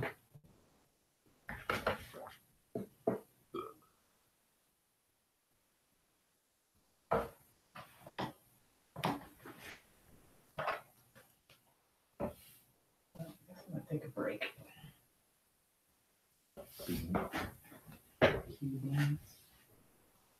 That's pretty interesting. Yeah. Yeah, somebody's not coming on until later. Yeah, you said it's all day, right? Yeah. I mean, until like, I think 10 o'clock.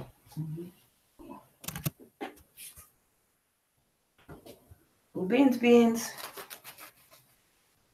How to the people. Can you hand me a glass? Mm-hmm.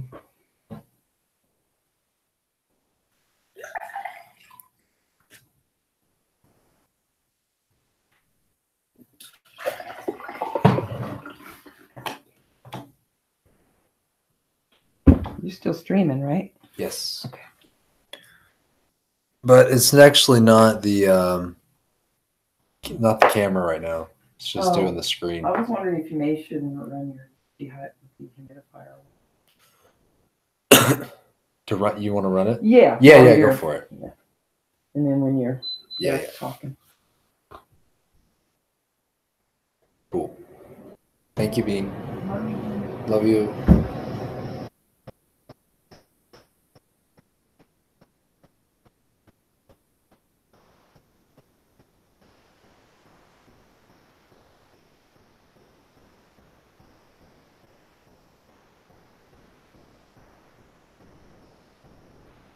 Hey, what's up, Six?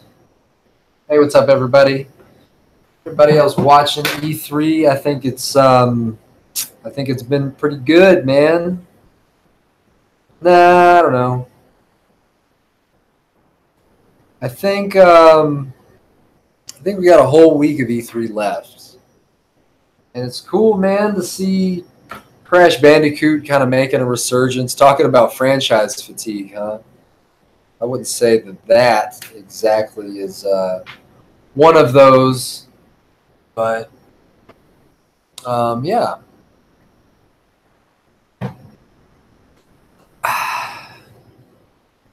I'm trying to get my own feed here to work. Having a little bit of trouble, technical trouble. Put in Evil 2. Let's check out that trailer. Yeah. All right.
I will say the Beyond Good and Evil trailer looks great.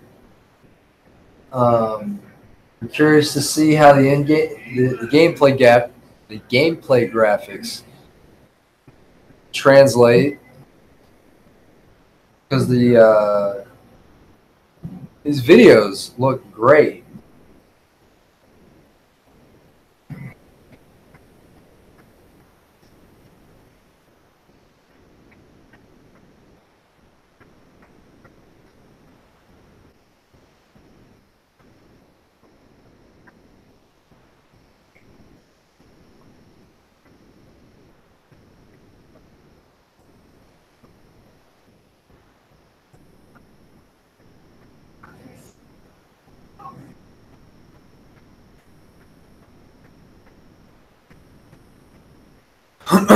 Yeah, I mean, this is just cool. And actually, when I was trying to watch this in the stream, it was earlier when it came out. It stopped streaming like right here. So.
Beyond Good and Evil 2, and now we're talking about a game that may be familiar to you if you watch the Game Awards, because From Software, the creators of Dark Souls and Bloodborne, had a title that was just revealed yesterday in Microsoft's press conference.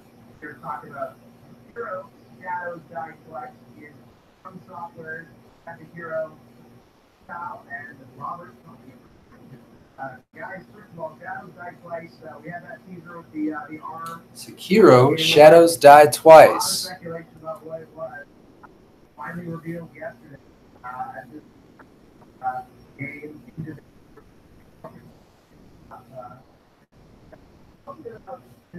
We didn't hear anything about Splinter Cell from Ubisoft. Why did someone?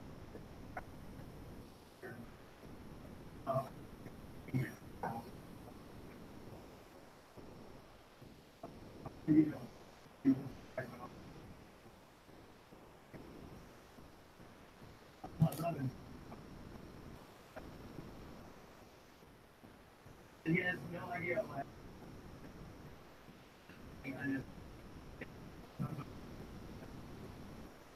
So, are you waiting on the game?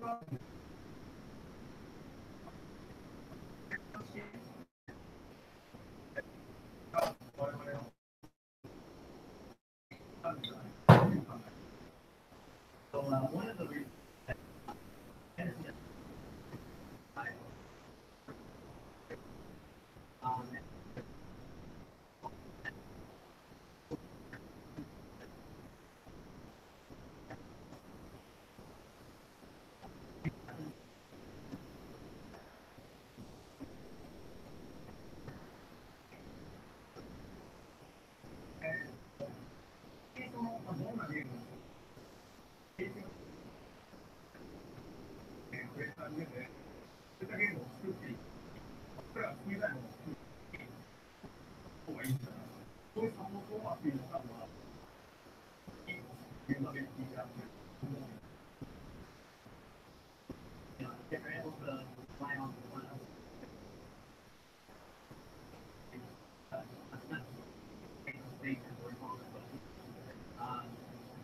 sometimes you're playing level, there'll be times where they don't know where to go, and we have users that can help them actually determine where the problems are. They really appreciate the ability for us to work. When we used it at the Game Awards, a lot of speculation online about Bloodborne, what game was it? What did you think of the reaction to that? And good job keeping the secret. I didn't know this was going to be the so much. まず見たときに僕もあと宮崎ディレクターの宮崎も一緒にいたんですけど、ゲームは僕らでフロントソフトウェア作ってたんだけど、実際見たら本当に短いなと。So when they saw it at the Game Awards, we were sitting together with Miyazaki, and after they made it, so they knew how long it was. But they watched it together, and Miyazaki turned over and said, "That's pretty short." So it even surprised me. Well, I was there. We were, I think sometimes people that came together very quickly that we did that. And, yeah, just the armor story. But that's actually, you know, a big part of the game. The armor and the grapple look. Tell us a bit about, you know, it was a team, but that's tied to the game, right? Yeah, it does. So actually, the story behind it is that the main character was, since we're calling him the Shinobi, he lost his arm in the battle, and it actually cut off, and that is what replaces his arm. We're calling it a Shinobi prosthetic. And so it actually contains that device that you saw in the video was actually a wound up wire of the grappling hook. And then he also has a bunch of different tools that he uses with different use, and some of which are aggressive. You can take guys with that trick axe you saw, and then some of them from blind enemies and things like that. Yeah, I mean, this is all obviously, you know, in action, yeah, kind of fast-paced, really beautiful. So we can't wait to learn more about it. And any details on 2019 we'll get to play? Yeah, really 2019. Wow, all right, well, I'm really excited. From, I know, we can't wait to see what else is cooking in the labs with From. You guys are an incredible developer. You're not in the team. Cool, Sekiro. Ninja game. Looks cool. All right, well, thank you guys so much for visiting us. We'll share more about the game soon. And we've got much more coming up here on YouTube Live V3. We've already heard about tons of amazing games today, but in reality, we're getting started with a lot more because we're leading up to the PlayStation press conference. Ninja will be joining us live for a little Fortnite. Nolan North and Troy Baker will be here. And then later, Sony's press conference. Death Stranding. Hideo Kojima, he will be here live after the press conference. The Last of Us 2, we're going to see new stuff on that. We're going to see Ghost of Tsushima from Sucker Punch and Marvel Spider-Man and probably a whole bunch more. The PlayStation Showcase tonight is not something you're going to want to miss. But my next guest here is from a title that started as a hit book, became a film, and is now about to be re-unleashed onto the world as an epic zombie survival action game. I'm talking about World War Z that we announced back in the Game Awards as well. And joining me now is the CEO of Saber Interactive, Matthew Price. Great to welcome Matt. See you. First of all, thanks for the look at Game Awards teasing World War Z. We haven't seen much since, so now it's E3 time to really reveal everything. What are we going to see? Well, we're doing something. What? You can't remember everything at once. That's true. All right, so tell us, I saw the trailer and said, hey, you know, zombie games, zombies are the rage, World War Z, we've always wanted a great World War Z video game. You guys are doing this independently. Saber, I love this. You guys are building this. Why did you want to make this game? You know, I love the film, I love the book. You know, some people have been lukewarm because there's a difference between the film and the book. I love both of them. Yeah. And when we had the opportunity to grab a license, there was a period when licenses were kind of out of order, you know. And we had an opportunity to go in there and speak with Paramount, and when we got the license, we had an opportunity to catch up. So, we want to do something with kind of combined elements of both the book and the film that have to kind of some of the storytelling elements of the book, and then have a crazy kind of zombie sports stuff. So tell us about the gameplay that we're seeing here. Obviously, fast-paced.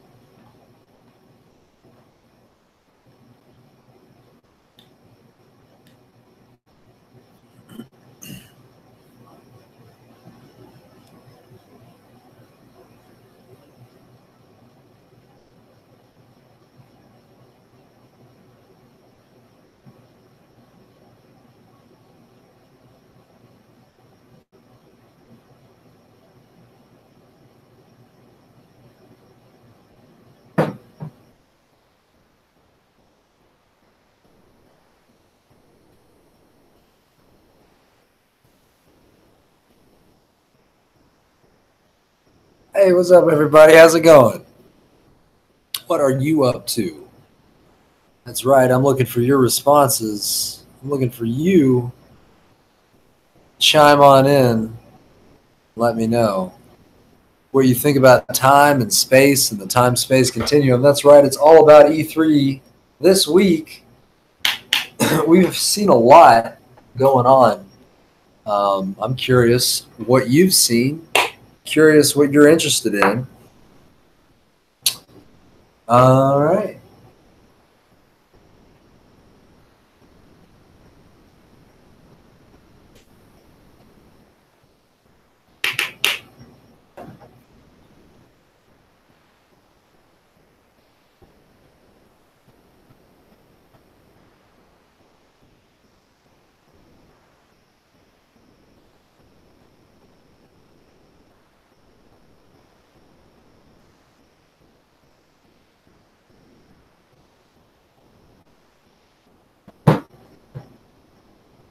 it's important.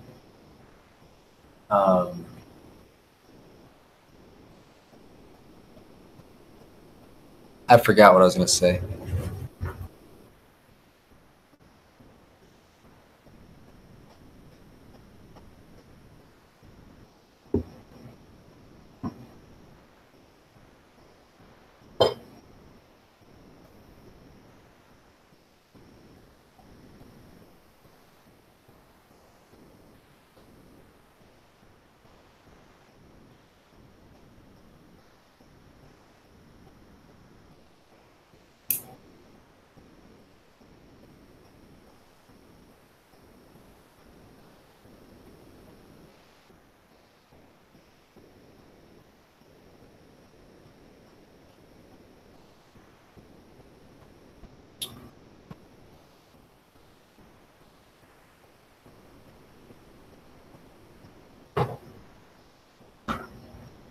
Definitely a lot going on.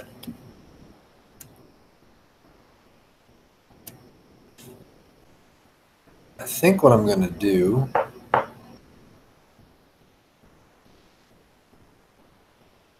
I'm going to switch to gameplay broadcast, so we can keep going on XCOM, and I'll play this in the background. So stay tuned. I'm going to go ahead and switch over. Oh, where was it? Comment? It's not showing comments.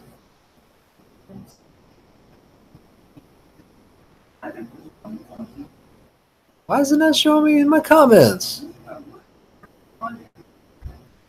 Comments. What's going on, everybody? I appreciate your patience. I go to the chat and it's just not showing me the chat.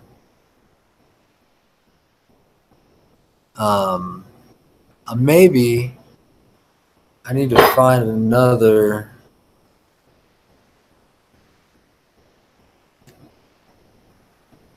I don't know.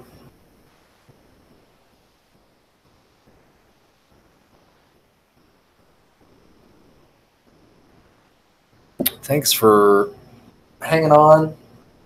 I'm going to take a couple seconds here and look for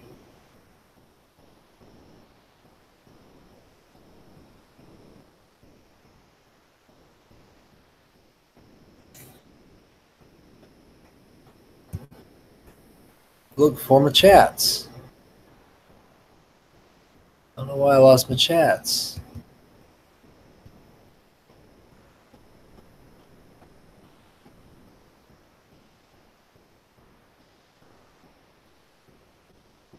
My channel. There we go, on my channel.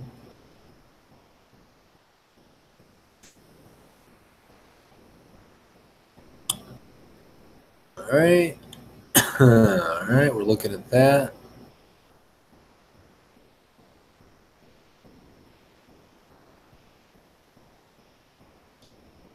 Oh.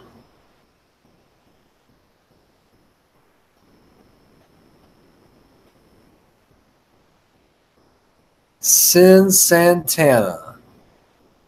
What the hell is going on? Thanks for hanging out.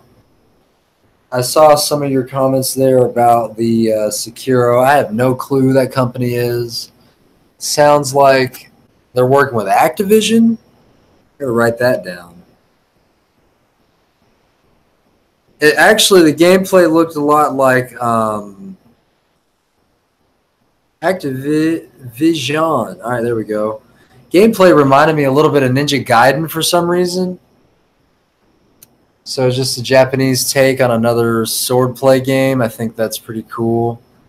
Nice to see something new, something different. I hope Activision doesn't fuck it up, because Destiny seems just like a madhouse.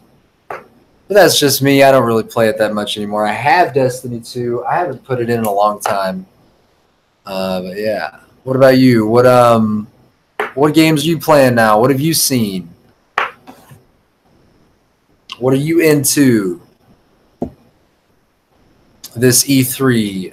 I know for sure I'm looking for Sony. It's going to be 10 o'clock Eastern Standard Time. That's where we're at.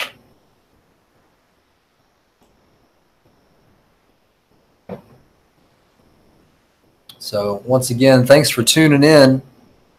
This is 1-9. I'm here at Zamani Refuge African Culture Center, which was founded by Valeria Watson, a.k.a. Yeye Siju Oshunyemi. She's here on YouTube with us, Oshunyemi Oshun, hanging out. She's an artist, an Oshun priestess, and an activist. We're both activists. I feel like human rights are pretty important. I am totally diverting from gaming into politics. That's what I do.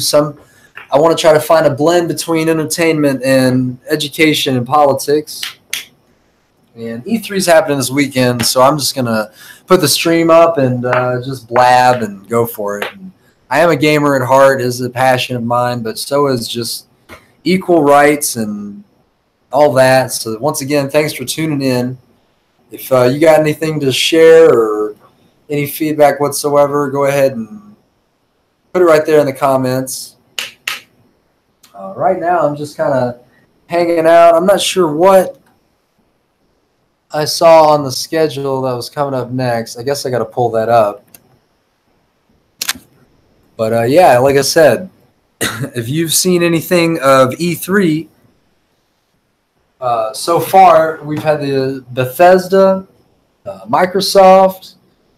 Let's see, Bethesda, Microsoft, Ubisoft. That's what they say.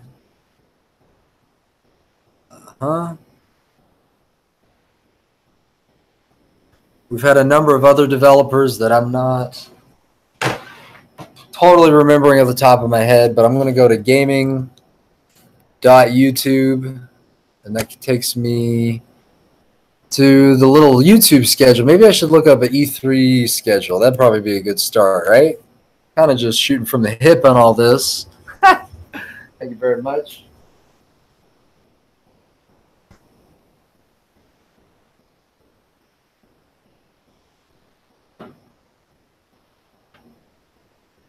But that just means it's fresh and raw. All right, there's that one. So YouTube, they're talking to some guy. I don't even know that. Oh, the Marshmallow. Ninja, Assassin's Creed, Troy Baker, Nolan North. These are some people that I don't really know of. But yeah. Let's see. Division 2 is coming up. Walking Dead, Hitman, PlayStation. Okay. Let's see. And Hideo. So yeah, we got about 4 hours until 10 o'clock.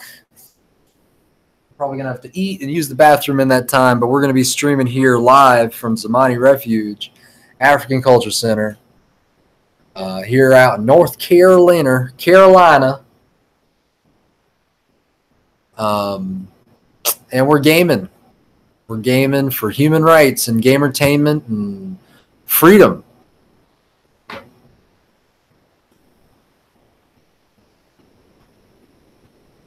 All right, let's see. E3 schedule. E3 schedule for press conferences. EA. I missed the EA one. But that's okay. I haven't heard much from EA. I mean, they're doing Battlefield 5 and Star Wars. Okay. Let's see if I can just... There we go. So Saturday and Sunday have already passed, and we're on Monday. We've already done Square Enix and Ubisoft. And let's see. We got a PC gaming show. That's coming up right now, actually. I'm missing it. Okay, that's cool. I'm going to have to find that. That's probably... There's no links to a live stream there, but I'm going to try to find it. And then we have Sony after that. So yeah, we're just kind of right in the pocket of really nothing going on in the live stream world, but you and me in Zamani Refuge, African Culture Center here in North Carolina. We're just hanging out, talking about E3. I'm excited to see your feedback and comments on the ups and downs of your E3 experience. So feel free to dig in and check it out. I'll be right back. I expect at least 20 or 30 million comments, or at least between 2 or 3 and 20 and 30 million when I get back. I'll see you soon.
All right, we're back. How's it going, everybody? Welcome, welcome. My name is 19. I'm here today talking about E3 2018. I'm here at Zamani Refuge African Culture Center. I'm a gamer. I'm an activist. I just like to talk to people about all sorts of things. And yeah, go ahead and jump in the comments and tell me what you think about E3. That is the Electronic Entertainment Expo. You know, what's coming up as far as gaming to you that's important to you? I want to know. Let me know how it goes and we can talk about it. That's the truth.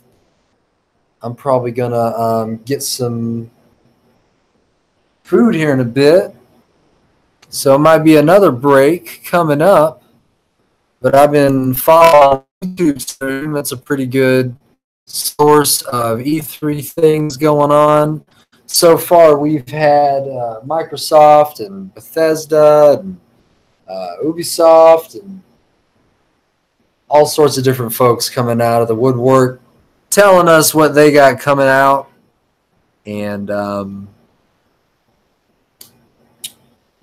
it's been all right. It's been all right. Even Crash Bandicoot, once again, has made another appearance. And that is what it is, as they say. So, yeah, I'm curious. What do you think? What do you think's going on in the world of gaming?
Oh, yeah.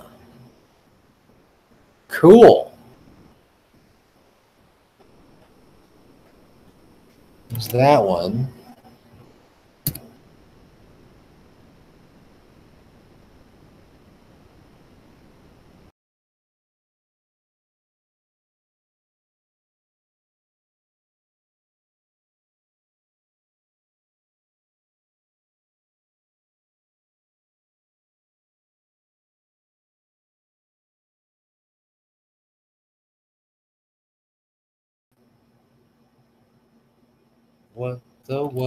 What's going on? What's going on? I want to know what's going on. Hey, everybody. I don't know if the stream is still working. It says we got a number of incidences of gaming going on. It's probably a heavy forecast of shooters and role-playing. I imagine there might even be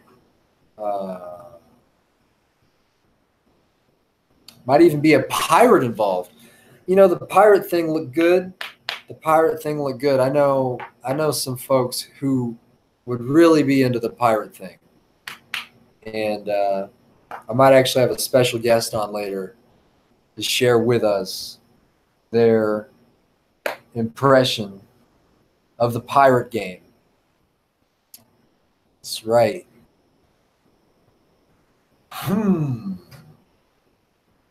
Let's see. The group chat is up and going. Let's see. All available commands. What does that do? This one, that one. Whoa. Whoa, whoa, whoa, whoa.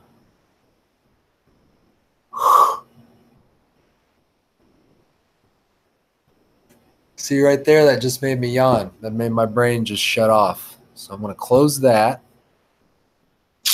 Go back to control room. Let's see if we got any other, whatchamacallits. Cancel. Is that what that is? Presentation? Mm-hmm. I see. Group chat's done. Cool. Thanks for tuning in, folks. Thanks for hanging out. Just want you to know that anytime you want to see the latest in E3 gaming, this is the space to do it. Zamani Refuge African Culture Center. Yeah, that's the truth. That's the truth of the matter. All right.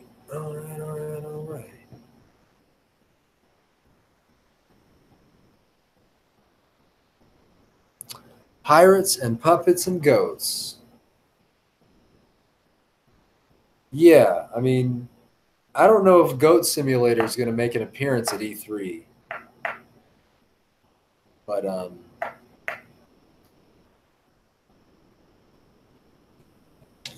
right. You guys doing great, hanging out, doing good. Everybody doing all right? I can dig it. Let's see who's on the see who's online. Ain't nobody online. That's cool. That happens.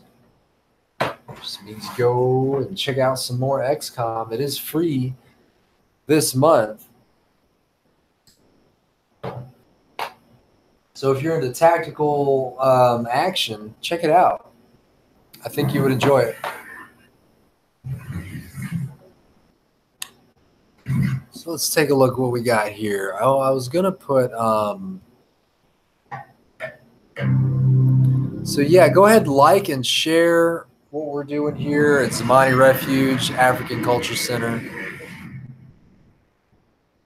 And I'm going to go ahead and switch the broadcast over. And it's still going to come through YouTube. So we'll be right back, all right? Thanks for tuning in, folks. See you soon.